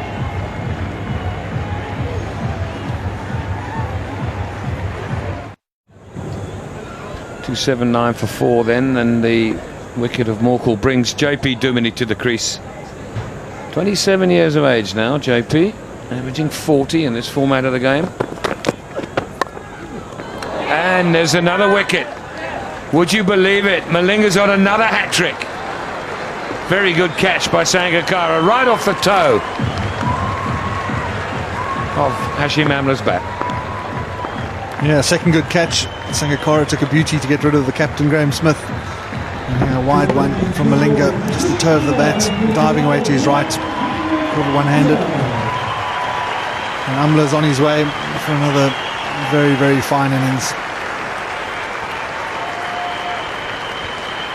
Another 100, 112, 128, 279 for 5.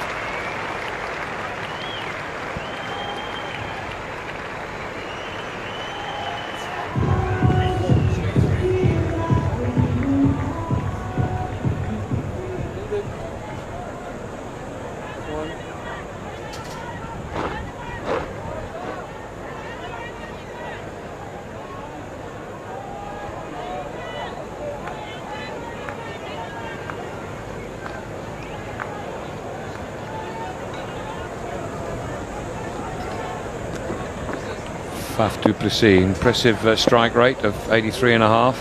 He can expect a Yorker here. And he got one. And Malinga on a hat-trick, having taken 3 already. But it's been an effective over this. It has. Back of a length ball, so he got away with one here a little bit. I think Morkel would have felt that he should have maybe gone a bit straighter. Didn't get all of it. Caught on the long on boundary. And then very next ball after they'd crossed. Slow ball from Malinga. Outside edge. Great catch by Sangakkara.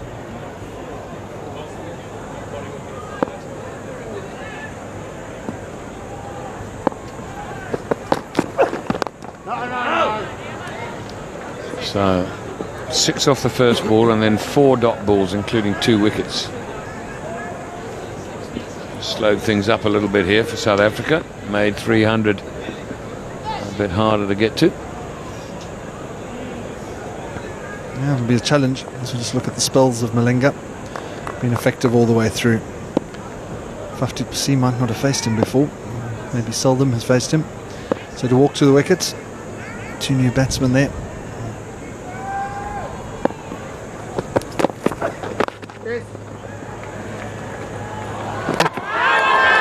I think he's in. Wonderful fielding though, good, accurate. Umpire just checking, make sure that point in just giving it not out when you've got technology, especially if you're slightly unsighted when the ball hit the stumps. He's in comfortably. 279 for 5.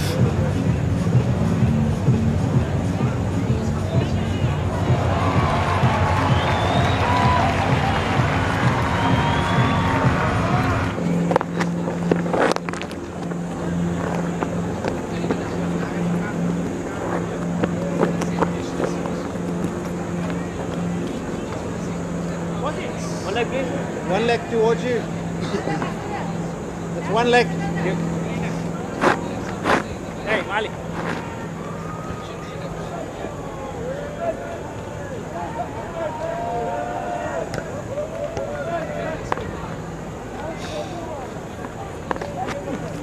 Yes, yes.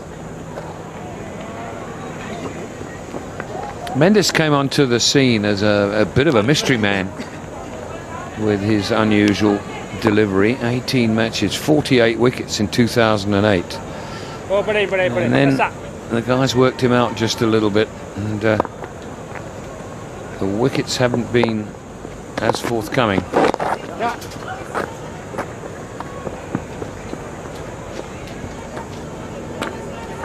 When you consider that that's fantastic, that first year, 48 wickets in just 18 matches, and then it's nearly a wicket a game and then a wicket a game, and oh dear, JP Duminy, what a soft dismissal. He's just chipped it back to him. No, I'd be very disappointed, JP Duminy. Yeah, he's got a big chance to get a score. There's only 4 or 5 overs left. This is just maybe just bounced a little bit. Looking go down the ground for one. And he's ended up just chipping it back to Mendes. Made the catch. I'm very disappointed. Duminy leaves for 1. South Africa 283 for 6.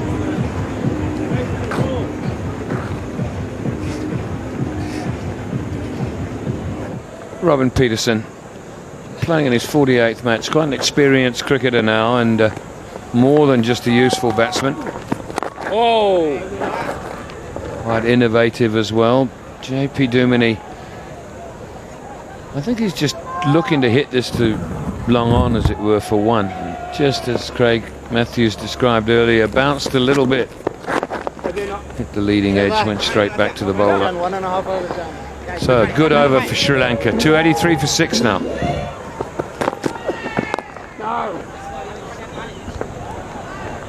Yeah, would it be ridiculous for me to suggest, Jack, is that if Sri Lanka can finish well here, last 3 overs, maybe get a wicket or 2, get Steyn in next, maybe even bowl South Africa out, or end up as we just see the worm, which has levelled off a little bit in the last few overs, that they're not out of this game completely. I agree with you, and they'll go into, if they can restrict South Africa to under 300, even if it's 299. Oopsie, they won't do it like that though. That's just one that he gets wrong from time to time. When you think of where he delivers it from, if he lets it go a fraction too early, that's exactly what can happen. But if they do restrict South Africa to under 300, they'll feel that, hang on, we were staring at 330, 340 at one stage. Just let go a little bit early, that's all. Let's go a little bit late, flies past gully. That's what makes him a phenomenon as far as I'm concerned. There we go, back in the block hole again. Looking for 2. Won't get it. Yeah, momentum is an important thing in any cricket game, any sports, I suppose. In any sport it is. Disappointment with the previous delivery, or previous one delivery. And the momentum going into the supper break might be just slightly with Sri Lanka, and give them an opportunity. And I think if they can get off to a good start, they've got some dangerous players up front, captain Dilshan, that it's not impossible if they can chase this down, and we could be in for an absolute cracker later.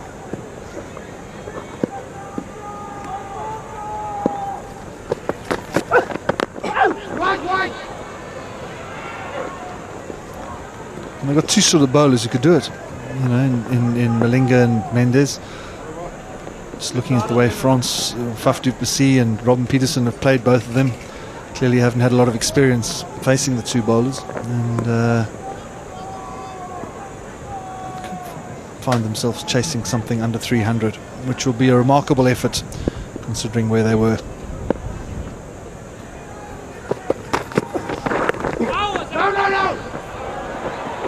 Dot balls galore here.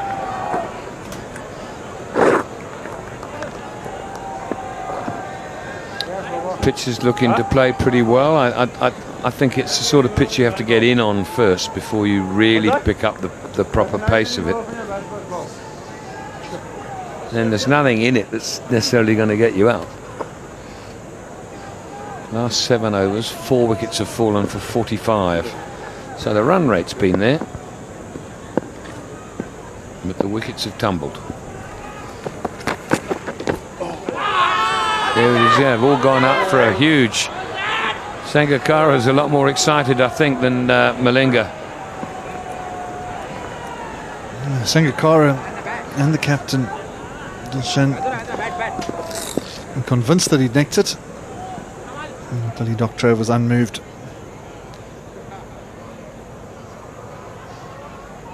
Rai Smile, another wicketkeeper.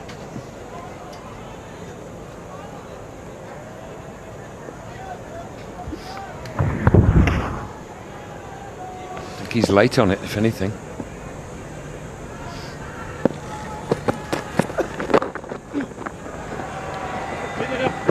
must be one. 290 for 6. 7 bowlers used by Tilakratne Dilshan, one of them himself, just 2 overs for 17. Sri Lankans have dragged their individual run rates back a bit. Mendo! No! Mendes continuing, got away with the first one, half tracker to Peterson. Felt he could have done more with that. Then he got it away for a boundary. He's picked out the fielder at mid-wicket on the boundary.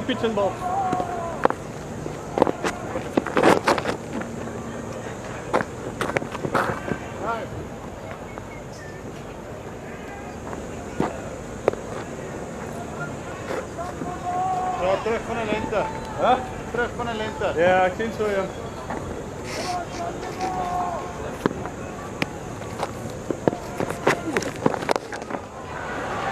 Smeared that to long on. Back up, back up!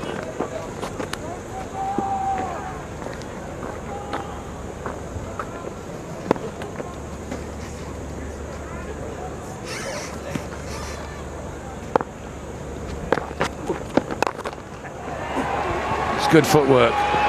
Made room, got inside it. It's good fielding as well. Buffy, no, no, no, no!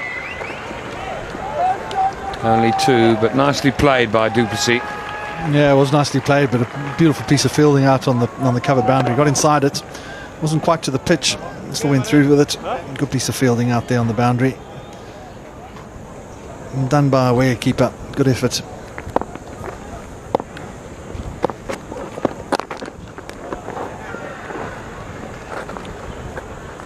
Valuable dot ball.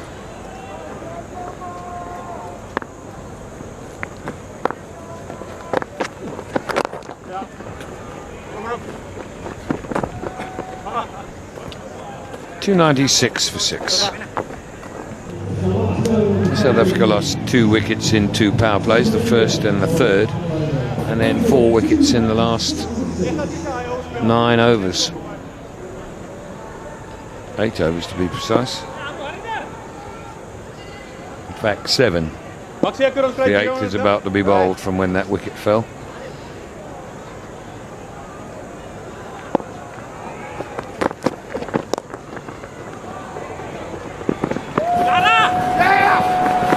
Good running, excellent running. And another. No, there isn't. The energy put into the second run has carried batsmen too far past the stumps. Ended up with 32 yards to run back instead of 22. Yeah, good piece of running. This is part of his expertise. Faf du Plessis is a very energetic cricketer. Very busy at the wicket, runs well between the wickets. Great fielder as well. Good pressure applied on the fielding side.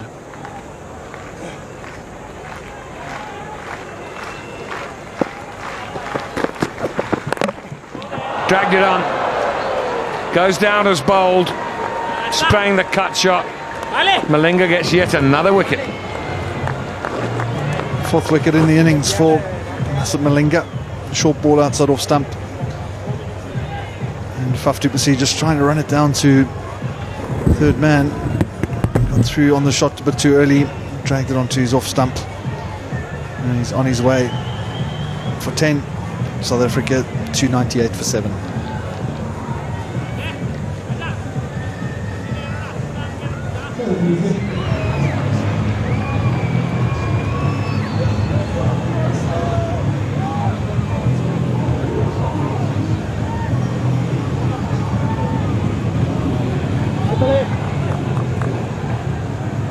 No one center, hey? Thanks, man. Welcome.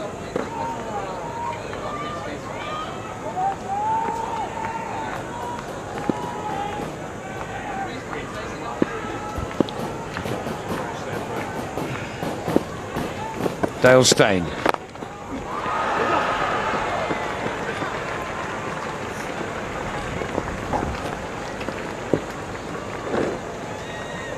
He's turned himself into a pretty effective hitter. Particularly ironically enough in Test cricket when he's at the wicket, because Faf du Plessis, a short ball from Malinga wide, he's trying to run it down to third man or through the point area. It's got onto it a bit early and dragged it onto off stump.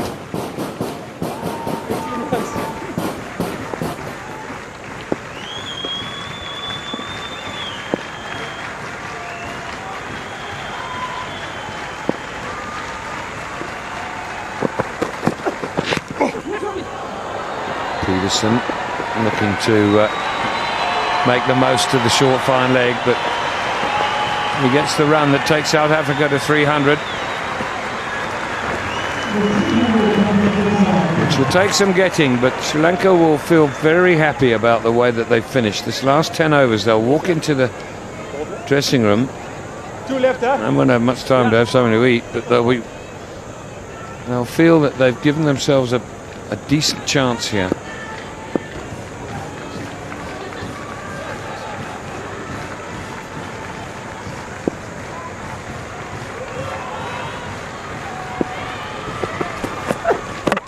Bowled in. 5 wickets for Slinger Malinga. My goodness, he's accurate, and he just keeps doing it. 5 out and 4 of them in this spell by Malinga. When he gets it up in the block hole, it's absolutely perfect. A little bit of reverse swing into off stump. And tail enders find that very, very difficult to hit out the ground. Dale Steyn did his best to do that, but he missed it on his way for 1. 300 fate, South Africa.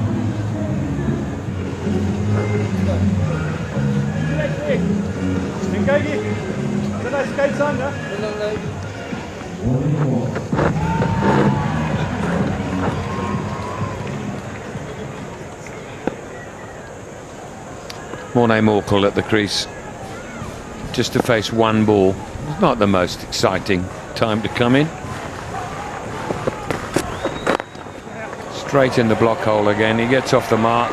Score goes to 301, and the total set, the target set for Sri Lanka is 302 to win this opening Sunfoil ODI. 6 for 60 in the last 10 overs is what Sri Lanka managed to achieve, and they will be very happy with that, and they'll go into the dressing room with a good feeling. So Sri Lanka need 302 runs to win from 50 overs at just over 6 runs and over. Welcome back to the start of the second half of this, the first of 5 Sunfoil One Day International, South Africa versus Sri Lanka, coming from Ballin Park in Paarl, where I can tell you conditions have got a little bit better for the players. There's a bit of a breeze at the moment. Of course, Sri Lanka need to play extremely well. 302 runs to win. The talk before the game got underway was a total of around about 270, 280 batting first. South Africa probably should have got around about the 330 mark, I guess, losing the last 6 wickets for 60 runs as Malinga got into the game, and they really did peg South Africa back at the death. They were flying at one stage, that's for sure. And this is the lineup that Sri Lanka have. The 2 men at the top, Tilakratne Dilshan and Uputaranga, both played exceptionally well during the World Cup. And Kumar Sangakkara, Mahela J Award, and I'm not sure if that's going to change at all. 3s and 4. Chandamal will be in the mix as well. Matthews, we know, plays well with the Willow and one-dayers. And then a couple of Kulasekaras, and then some bowlers to come. So that top 6 are the boys that have to do the work for Sri Lanka. It is such an important game, this first one, but at the moment it's advantage South Africa after they won the toss and elected to bat first in perfect conditions. Alongside me, Kepler Vessels. Good evening, Chopper. Good evening, Michael. Sri Lanka will take a little bit of momentum into this run chase after their successful finish with the ball, but having said that, it really is a tough ask to chase 302 batting second at this venue, expecting the pitch just to slow down a fraction, so they're going to have to play really well. Tilakratne Dilshan is a key player. He didn't have the best test series, but he is a good one-day player. He's dangerous, and South Africa will be aware of the fact that he has got the ability to take the game away from him. Morné Morkel is going to start proceedings for South Africa, 48 games for him, so in a way still finding his feet in the one-day arena. Taranga is going to take strike. He didn't play in the test matches, of course. He's more of a one-day specialist for Sri Lanka, And he has been successful in this version of the game. Play.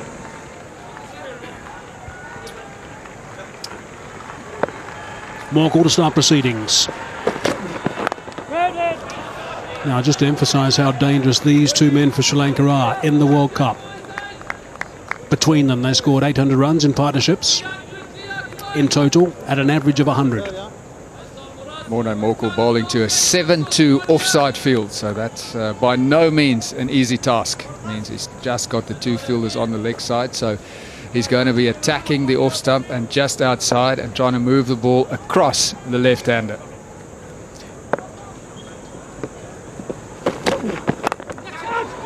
Oh, what a catch! What a beautiful catch first up. That is brilliant. What a start for Morné Morkel. A diving catch, two hands, first down. So the strategy worked, the 7-2 field. Morné Morkel does bowl well to the left-handers. He moved it across the left-hander Teranga. He got an outside edge and a magnificent catch in the gully by JP Duminy. So there's first blood to South Africa and just about the perfect start. You've got to be sharp. They had a look at that, the umpires. They asked, as they always do with Morné Morkel these days, to see if it was a legitimate delivery, good seam position. And sharp that is. Excellent catch by JP Duminy. He's a very good fielder. When Teranga looks at that one again, he'll be disappointed because he didn't get behind the ball. He played away from his body, outside his eye line, and got the thick outside edge. So Morkel strikes for South Africa.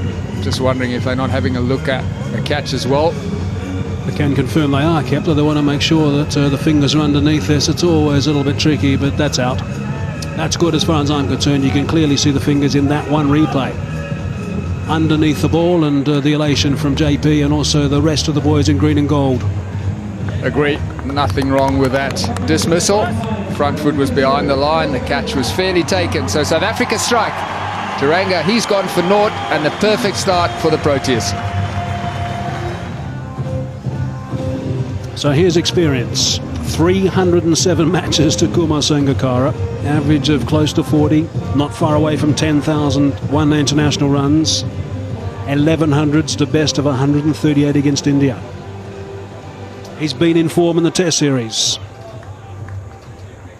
This is why he's at the wicket, Kumar Sangakkara. Teranga is playing away from his body, not getting over the top of the delivery, going across the left-hander, as Morné Morkel often does. So that field placing, the 7-2 offside field placing to the left-hander, worked. And it's just what they've done all summer against the Sri Lankans, Kepler. It's pretty basic. I guess it's percentage cricket.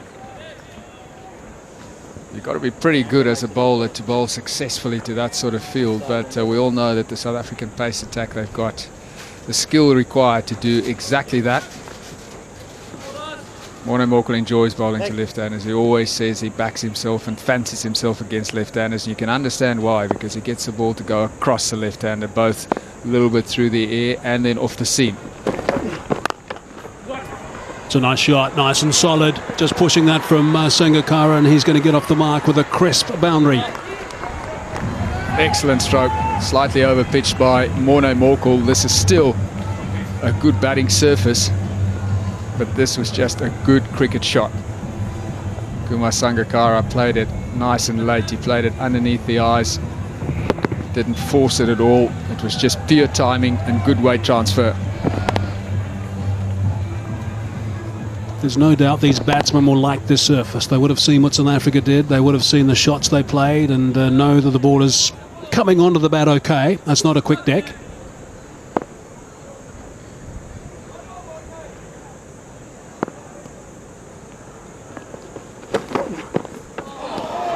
Past the outside edge that time. Top delivery. That's what we keep talking about, the movement away from the left-hander. This delivery moved beautifully off the seam. Wasn't full enough to drive, but the seam movement caused the problem. If we think back at the Test series, we know that Morné Morkel didn't have a very good first Test. He was better in the second and pretty good in the third. His figures could have been very different had a couple of catches been taken. That's a good start. 4 for 1. Spotlight is on Dulshan, Sangakkara, Jay Wardner. They're the boys They're the ones that need to get Sri Lanka deep into this first one-dayer. Bonwaba Tsotsobe, he hasn't bowled for a while. He's out injured, got injured in Cape Town before the test match or during the test match against Australia. He didn't play in that game, but got injured in a practice, injured his side, and he's been out of action for quite some time. So it's his first international match back. Had a very good summer or a very good year last year in one-day internationals. That's really where he started to get his breakthrough for South Africa. Bowled well with a new ball. Yeah, he was very close to man of the series against India. Morne Morkel, in fact, got it.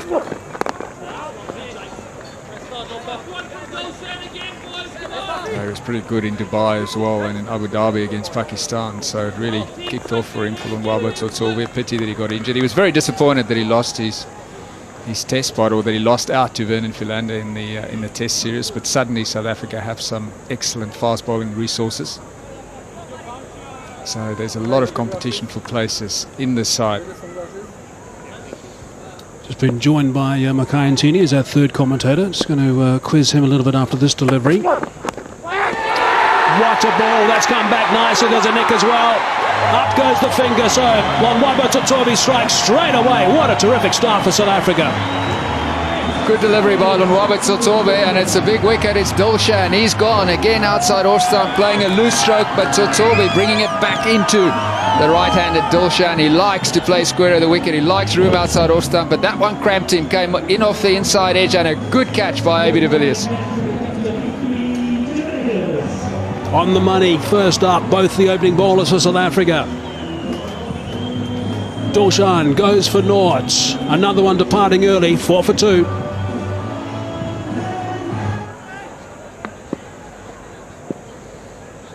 Chandimal is on strike. We're expecting Mahela Jayawardene to arrive at number 4. 2 wickets already down. Good delivery again by Bonwaba Tsotsobe. He's hitting the pitch nice and hard, which is what he has to do. When he does that, he's very effective. He's got a good action. He's nice and tall. Gets some movement with a new ball.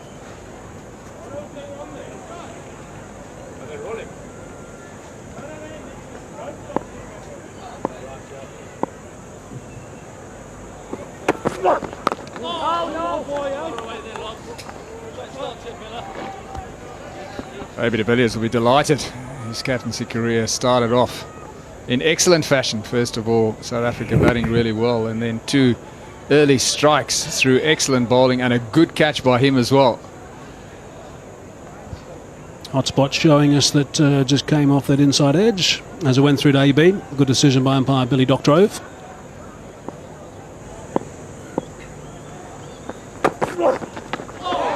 He's had a dip at that. That's a good bouncer. Looked a bit quicker than 128 Ks, that's for sure. So Chandimal up the order, number 4. Normally Mahela Jayawardene would be there. He'll probably come in at number 5. Chester Bennett enjoying a night out of the cricket. I did mention that Mackay is alongside me. We'll come back to him in the next over. Great stuff. A wicket maiden from Tsotsobe. 4 for 2.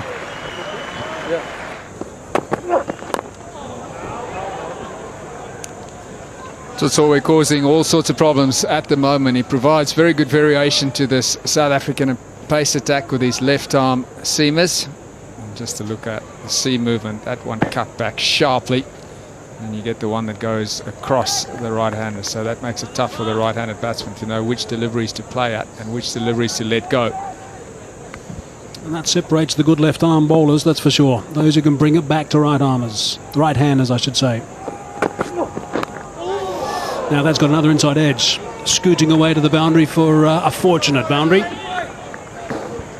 Bit of luck there for Chandimal. Good delivery again, coming back into the right-hander. Chandimal at the moment all at sea against Bonwaba Tsotsobe. That delivery came back in off the seam again, as we said earlier. So he is giving the right-hander some problems.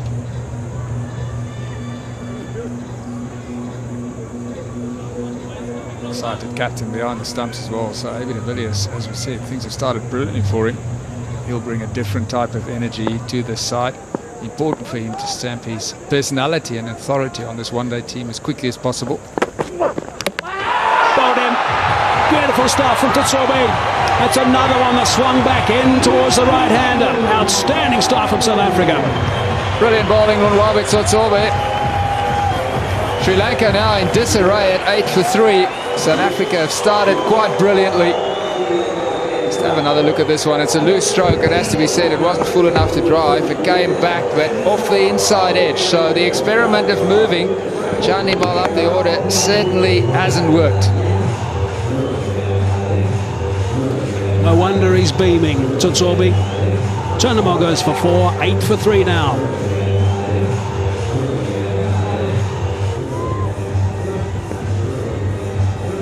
It's the old pairing now at the crease for Sri Lanka. Almost 20,000 one-day international runs between them. Average of just under 35. Strike rate's okay. He's been a wonderful player over the years, Mahela Jayawardena. This is why he's there. Off the inside edge, Chandimal. The experiment, moving the inexperienced Chandimal up the order, hasn't worked. Good delivery again. I don't know what you think, Michael, but I think you may as well get your best players in. There's no point in trying to stagger them in the order or trying to in some way protect them maybe against the new ball, because you've got the Sangakkara, you've got Jayawardena. They are two world-class players, so they may as well come in at 3 and 4. Absolutely. Another look at the seam movement to Chandimal. Almost a carbon copy of the previous dismissal as well. I've seen Mahela control the innings at the top of the order for Sri Lanka so many times in one day, as he's wasted at 5, I would have thought. Wide caught. In saying that, these two have got plenty of overs to bat tonight. It must have been quite an emotional setback for Lonwabo Tutsobe when suddenly everyone expected him to play in that first game against Australia. He took a bit of a knock there, but he's come back very strongly now. A test match, that is, in Cape Town. Loose stroke as well. Again, the problem for the right-hander, working out which delivery is going to go across him and which one is going to swing back in. So there's a happy captain, AB de Villiers. Most things his touch has turned to gold when he's played for the Proteas, and so far his first match as captain, doing exactly that.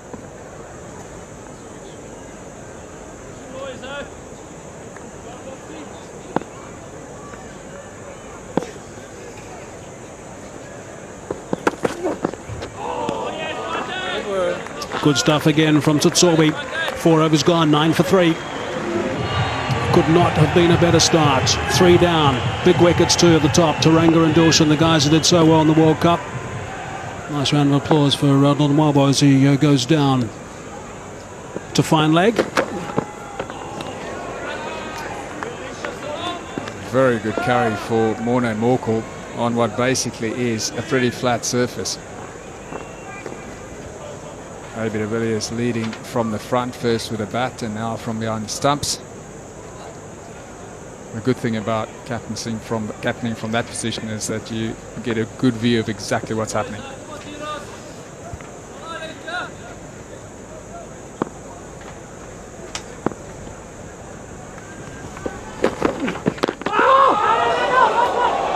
Not too far away from the stumps. I don't think it would have had enough momentum to dislodge the bails, but Sangakkara just making sure.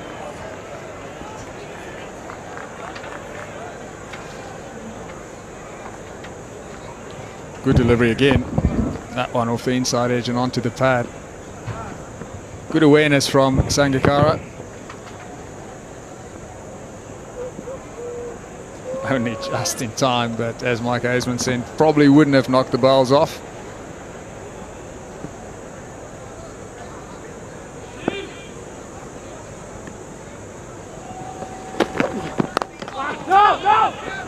Just to chat a little bit more about AB de Villiers, I must admit I was very impressed with some of the comments he made at a very bubbly press conference yesterday, saying that he's one of those captains who wants to make his own mark on the game. He wants to be as aggressive as he can be as a skipper. He says he's going to make mistakes. He's got some calm heads to rely on, and Graham Smith and Jacques Collis in particular. But he says he wants to be his own man as a skipper. He also said, importantly in my view, that South Africa over the years have missed those clutch moments. They haven't done the right thing at crucial times in games. Good catch. That's a crucial time in a game. Sangakkara now departs. Poor stroke, has to be said. It was a good delivery, but a very loose stroke by Sangakkara. When he looks at that one, he'll be disappointed. It was a short delivery, a steep bounce again, leading to the undoing of the Sri Lankan top order. Too close to the body. He tried to go up and over, but really not a great shot. He would have been better off just dropping the gloves and letting that one go through. So Morne Morkel strikes for the second time in the innings, and a dream start for South Africa. Kumar Sangakkara gone for 4, 9 for 4. Gee, South Africa been buzzing tonight with the ball. Angelo Matthews has now arrived at the crease. Now he's someone who got some runs in the last test match, but was found a bit wanting up until that test. But what a job he's got to do tonight. 9 for 4 it is. Sangakkara the last to go. Too close to his body to cut, and the bounce was too steep as well. So Abi de Villiers again in the action. Big thick outside edge, comfortable catch behind stumps. All going wrong for Sri Lanka. It'll be very tough to recover from this position. Not impossible, but very difficult. 2 for 4 now for Morne Morkel, 2 for 5 for Tsotsobe. And if anything, it's a bit more bounce tonight than what we saw in the last couple of test matches. So they're going to have to adjust again, Sri Lanka. Well, the spell will do the world for Morne Morkel's confidence at times. During the test series, he was battling with his rhythm, battling with his self-belief. But South Africa doing the right thing, giving him the new ball, and it's worked. Worked very well. Bowled with good pace, he's been accurate, his rhythm has been excellent. He's one of those guys who needs plenty of miles under the belt, Morne Morkel, and I guess he's now just starting to feel that he's done quite a bit of work, and no doubt that clipped run-up, the shortened run-up, the shortened strides in the run-up have helped his balance, helped his explosions at delivery. In the air, crowds have catch it, and it's another one. Brilliant stuff from Morne Morkel again. He's now picked up his third. Wow, Sri Lanka in trouble here. Can you believe it? Another excellent delivery, this time to the right-hander. The bounce was steep. The ball moved in off the seam, directed at the body. Angelo Matthews, well, he had no answer. Couldn't get over the top of this one. And that is such an easy catch. And, well, again, much like Sangakkara before him, a pretty ordinary stroke. So Robin Peterson making no mistake. Sri Lanka in dire straits. Angelo Matthews, he fails as well. The top order in absolute disarray, 9 for 5. 5 overs gone, 5 wickets down, just 9 runs on the board, and already an all-rounder strides the crease. The first of the Kulasekaras. The next one's going to be coming in as a bowler and not expected to do too much batting. They are in so much trouble now. Sri Lanka, and Kepler myself will take a breather and hand over to H.D. Ackerman and Pommy Mbangwa. Thanks, Hayes. You guys were bowling well. Would never dream of changing the bowling. How's that ice cream, Tom? It was good. Thank you. Let's look at the dismissal once again. Just seemed to hold up in the surface, looking to just nudge it onto the onside, Matthews. And he presented a simple catch. Cut away, no, not far away. It's short, it's wide. Jayawardene looking to go through the offside. And he only manages to find backward point. It's Francois du Plessis who completes the catch, and Tsotsobe has another. I think Tsotsobe has bowled a little bit of a cut here because it's stuck in the surface. Stayed in there a long time. Jayawardene tries to go up and over but doesn't time it. And it's a tame catch to Francois du Plessis. Jayawardene has gone for 2. Sri Lanka 13 for 6.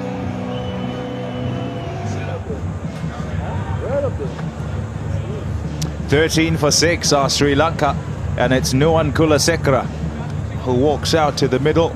Best score of 57 not out against New Zealand. Well, they'll need all 57 of those and more. And this is why he's out there. It'll be considered a soft dismissal for Jawardena because it was short. It probably deserved to be cut away. But I think the lack of pace does him. It just doesn't get to him in time, and he doesn't time it. Du Plessis takes a simple catch at backward point.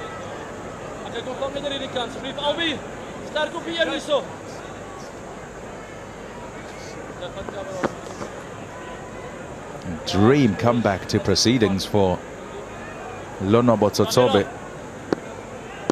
3 for 8. What a partnership with Morne Mokel, who's got 3 for 5.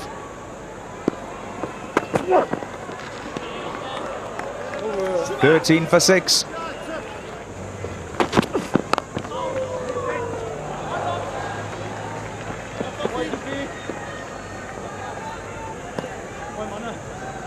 South Africa will be very happy with how things have gone all round. A batting performance that was pretty good. They'll be happy with having got to 301.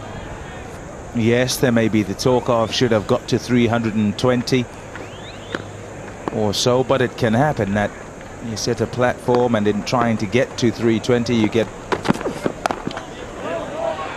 knocked over, lose many wickets at the back end of an innings. And that's exactly what happened in South Africa's innings, so they well have been a few short, but not too many. I think you got that right. I think many will focus on Dumini not getting any, Du Plessis not getting any, and will think, you know, why not? It was the perfect platform. But coming in that time, with that few overs remaining, that's a real tough ask. Yeah, it kind of gives one no options, isn't it? You're more disappointed at batsmen who walk in when you are 20 for 2 and not consolidate a position and then build the innings to get towards the 300 or the 280 as the case may be. Well, that's what you do when you get a solid platform, like both Cullis and Amla and then de Villiers gave South Africa. You ask those lower order batters to play in a particular way. In the air, catches the call, it's taken. Hostility from Dale Steyn. It was a hit into the pitch. And Kulasekara, Nuwan Kulasekara, couldn't deal with it. Caught a gully. 7 down now, Sri Lanka. At the start of the summer, the South African cricket team wanted ruthlessness. From Dale Steyn, they're getting it. It's fast, it's short, it's aggressive. It finds the shoulder of the bat, and again, Du Plessis is presented with a very simple catch. Dale Steyn is amongst the wickets now. Kulasekara is gone for 6. Sri Lanka 24 for 7.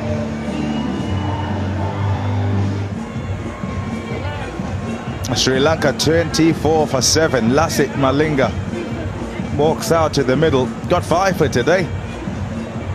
I would not have thought that it'd be a batting at this time. 5 for 53. That's a look at his batting, a best of 56 in 2010 against Australia. Here's the dismissal. What a delivery it was from Steyn. Real fast. Held the ball cross seam. It's bounced. Very uncomfortable. Finds the shoulder of the bat. Easy catch. Steyn happy. At one stage he would have thought, am I going to get a bowl? Well, he has. He's amongst the wickets. 24 for 7.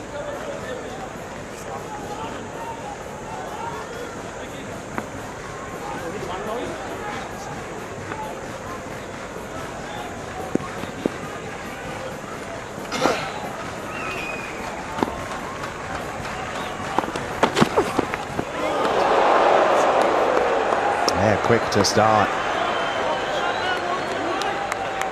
They wouldn't have expected anything less, Lasith Malinga.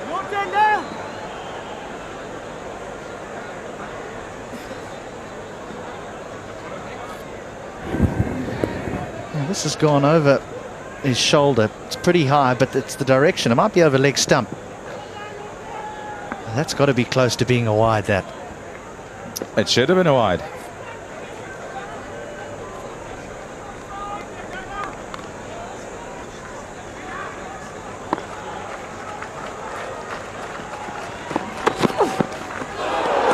At him again. End of the over. 24 for 7.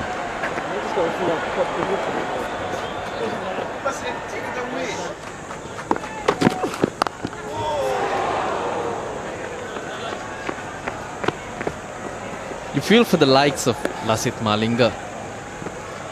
He's no mug with the bat. He's improved his batting. But to come out and face Dale Steyn, the likes of Morkel, in this mood, it's never easy. And you'd say it's only the 13th over, but in reality, that ball is just 6 overs old. I was just going to say, yeah, it's just 6 overs old. Whee.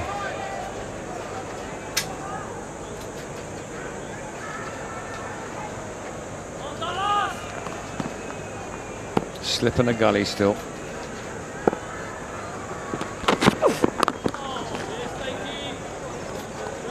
Looking very assured.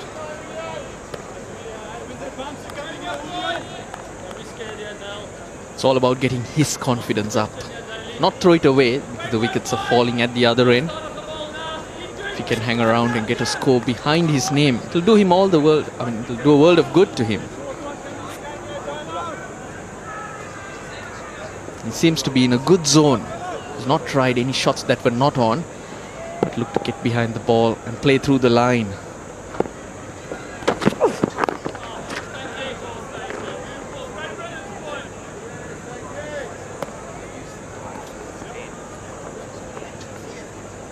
Good dial.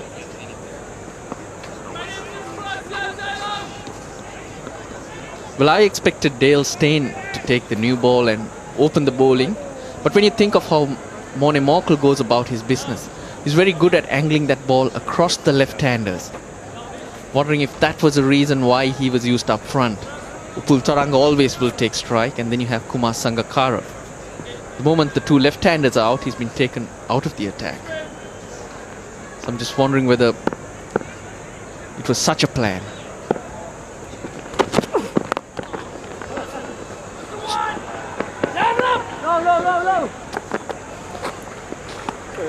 Yeah, so Sorby, when he plays, always opens and invariably bowls a few. He's already bowled 6. Alan Donald didn't always take the new ball. In fact, he didn't really like the white ball. He felt that he didn't have as much control over it as he did the red one. And nearly always bowled first change. So once the likes of Pollock and de Villiers or whoever was opening the bowling had done their bit, then suddenly the opposition had Alan Donald, the quickest bowler in the world at the time. Now they got the world #1 coming in as first change. But in that attack, it really wouldn't matter because de Villiers and Pollock would have preferred the new ball. They're more swing bowlers. So they would have got more out of it at that stage than probably Donald.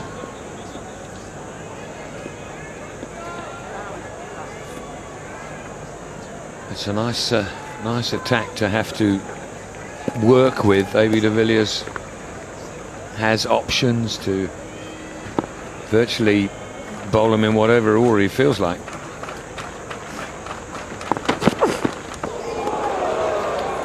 It's 30 for 7. You're saying second? Sorry. A no ball, a belated no ball called there. It's called on height. You'll love just the one short ball, and probably after a signal from Billy Doctorow that Erasmus has called that a no ball. And it's not fair what Dale Steyn is doing. Lasith Malinga bowled to Steyn, but he bowled at the stumps, not at his head. Oh, wouldn't it? There's no free hit. That's it, there's no free hit. It's only a line no ball. 31 for 7. See if Peterson gets any purchase. Oh, yes, Robbie. We didn't see the ball turn at all when the Sri Lankans did bowl. Not that Ajantha Mendis is a big spinner. Neither did Dilshan. The ball just kept skidding through.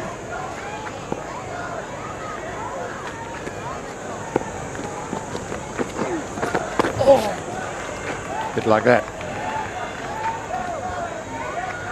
But plenty of experience behind this man. He's been around for a long time.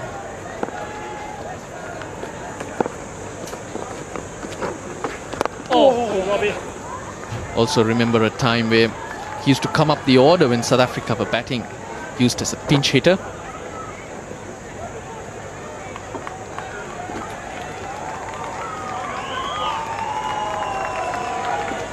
The vote of confidence probably for the left-armer, because Johan Botha, he's been left out of this game.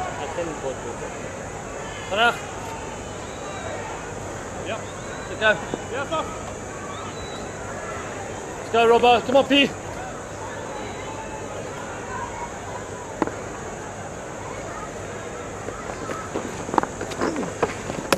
Bowled in. Big slog. So Peterson amounts the wickets as well.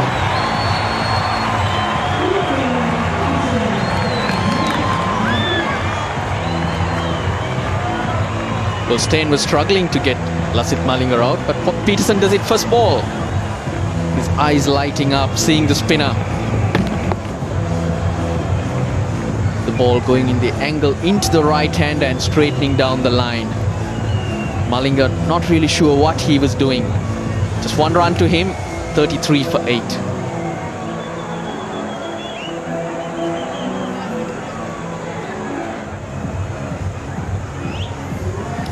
.33 then for 8 now. And not a lot for these lads coming in. Mendes coming in at the end here to play for. You know, it's a hopeless situation. What I'd like to see somebody do is try and stick around in order that the one man who's playing really quite well has an opportunity to play a little bit longer, put it that way. Yeah, and that man is Kosala Kulasekara, who's looked like he's playing a different game. He's actually stood up to the bowling.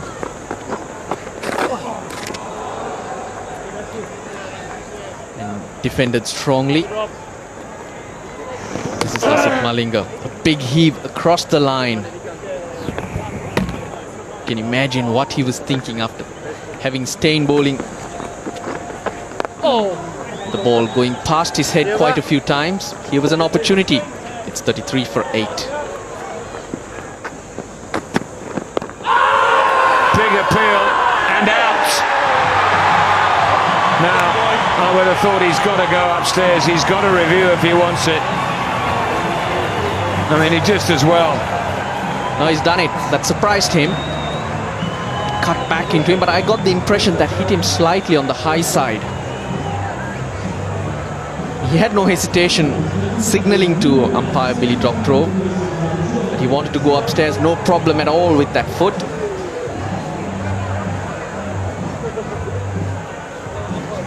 If it's height and it's clipping the bails, it'll stick with the umpire's decision. It is pretty straight, but it is on the high side. The interesting one, this. He's on his toes too. There's no inside edge. The only question is height.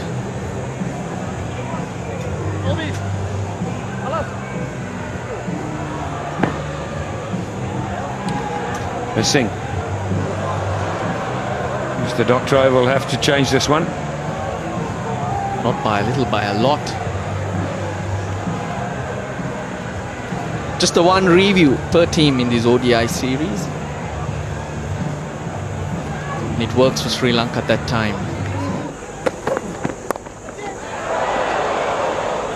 Just the one down to third man. Yes, I must admit, I was surprised, A, that he was taken off, and B, that he was willing to be taken off.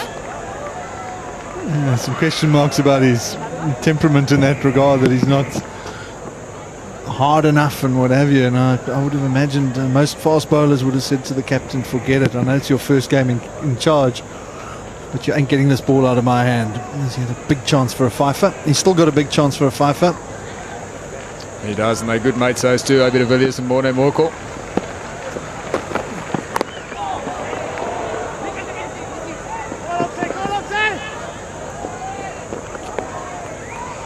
It was actually a good call to give him the new ball in retrospect. Normally, he has bowled first change quite a bit, and he's done that well. So to suddenly give him the new ball and for that to work will do a lot for his confidence as well. I suppose tactically, selection-wise, they've got a spot on as well. And there must have been a temptation to play two spinners in this game. I'm not sure that they realised the wicket would do quite as much as it has, but they've got that spot on as well.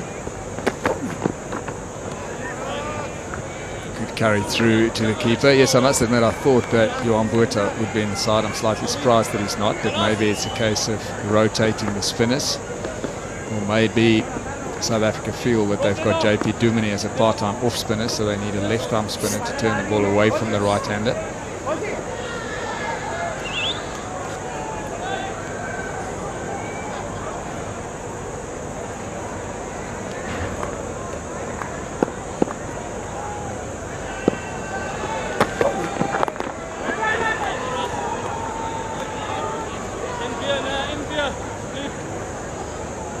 Done well, Kulasekaara. It's just his second game. He's shown some guts. Did a fairly good holding job with the ball. Fighting hard at number 7. Easy in these situations to have a little swing at one and walk off the park. But he's shown some real grit and determination. Good effort.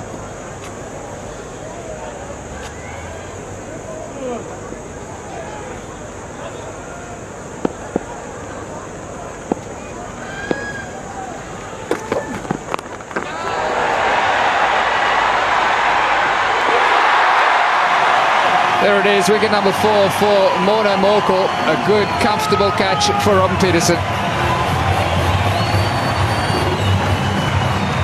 Good piece of bowling by Morne Morkel, and well-deserved forfeit.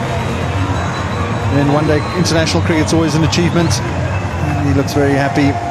Short ball, again, never in control. Top half of the bat. If you want to have somebody catching for your life out there, probably Robin Peterson's pretty close to it. Very comfortable catch. On his way after a good fight by Kulasekaara, out for 19, 43 for 9.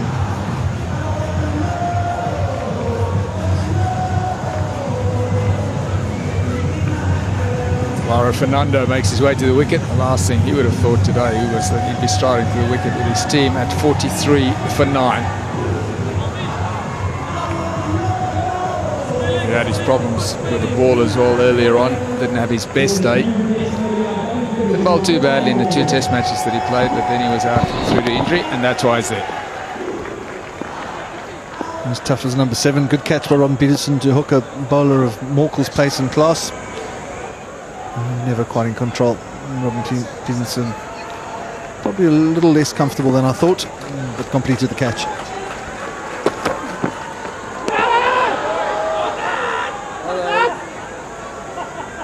Bit of excitement at the end of the over. 20 gone, 43 for 9.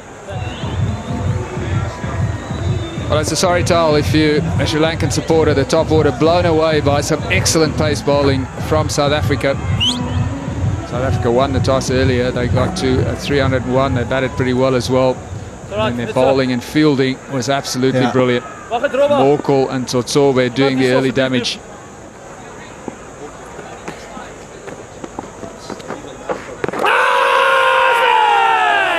Well, it's all over. South Africa, they win. Lowest ever total for Sri Lanka in an ODI. Bowled out for 43. Well, Craig, that was a convincing bowling and fielding performance from South Africa. Yeah, it certainly was. Towards the end of the South African innings, there was a feeling that maybe South Africa had ended up 20 shy and that Sri Lanka weren't out of the game. But this has been a top-class bowling performance. Started off by Morkel and Tsotsobe. It's being referred. This has gone upstairs, given out by Marais Erasmus. Nothing wrong with the front foot. It was just the arm ball, I think. It just went straight on. I think that's hitting middle of leg, halfway up. I think it's going to be upheld. That's a decision by Marais Erasmus, and Sri Lanka, or have been bowled out for their lowest score ever in an ODI. Very convincing today, South Africa, right from the word go. A.B. de Villiers, in his very first match as captain, he won the toss.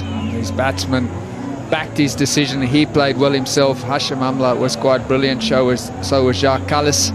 But then South Africa with the ball, particularly the new ball, bowled absolutely beautifully. Just another look at this, waiting for confirmation.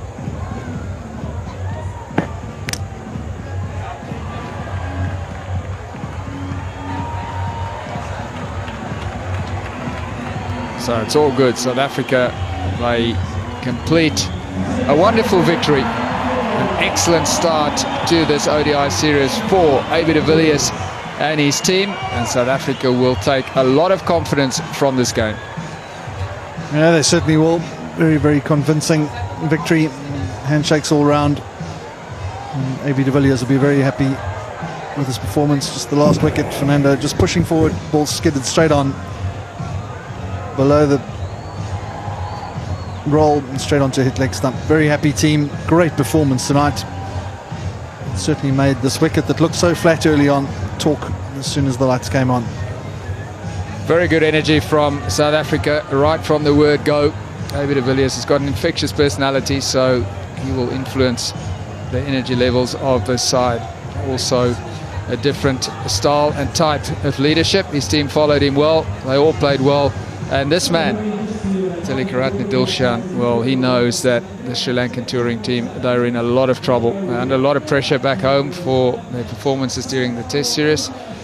And they're going to have to do some hard work and some hard thinking to get back into this one-day international series. So that's what happened today. South Africa, they won the toss, they batted quite beautifully. Good performances from Amla, Kallis and de Villiers, as well as Morkel. But then the bowling was impressive. Malinga, just have to mention him, he bowled very well for Sri Lanka as well. But then South Africa with the ball, sensational. Morne Morkel quite brilliant, so was Tsotsobe, and well backed up by Dalstein and Robin Peterson. South Africa, they win then this first one-day international. They win it convincingly by 258 runs to lead the 5-match series 1-0.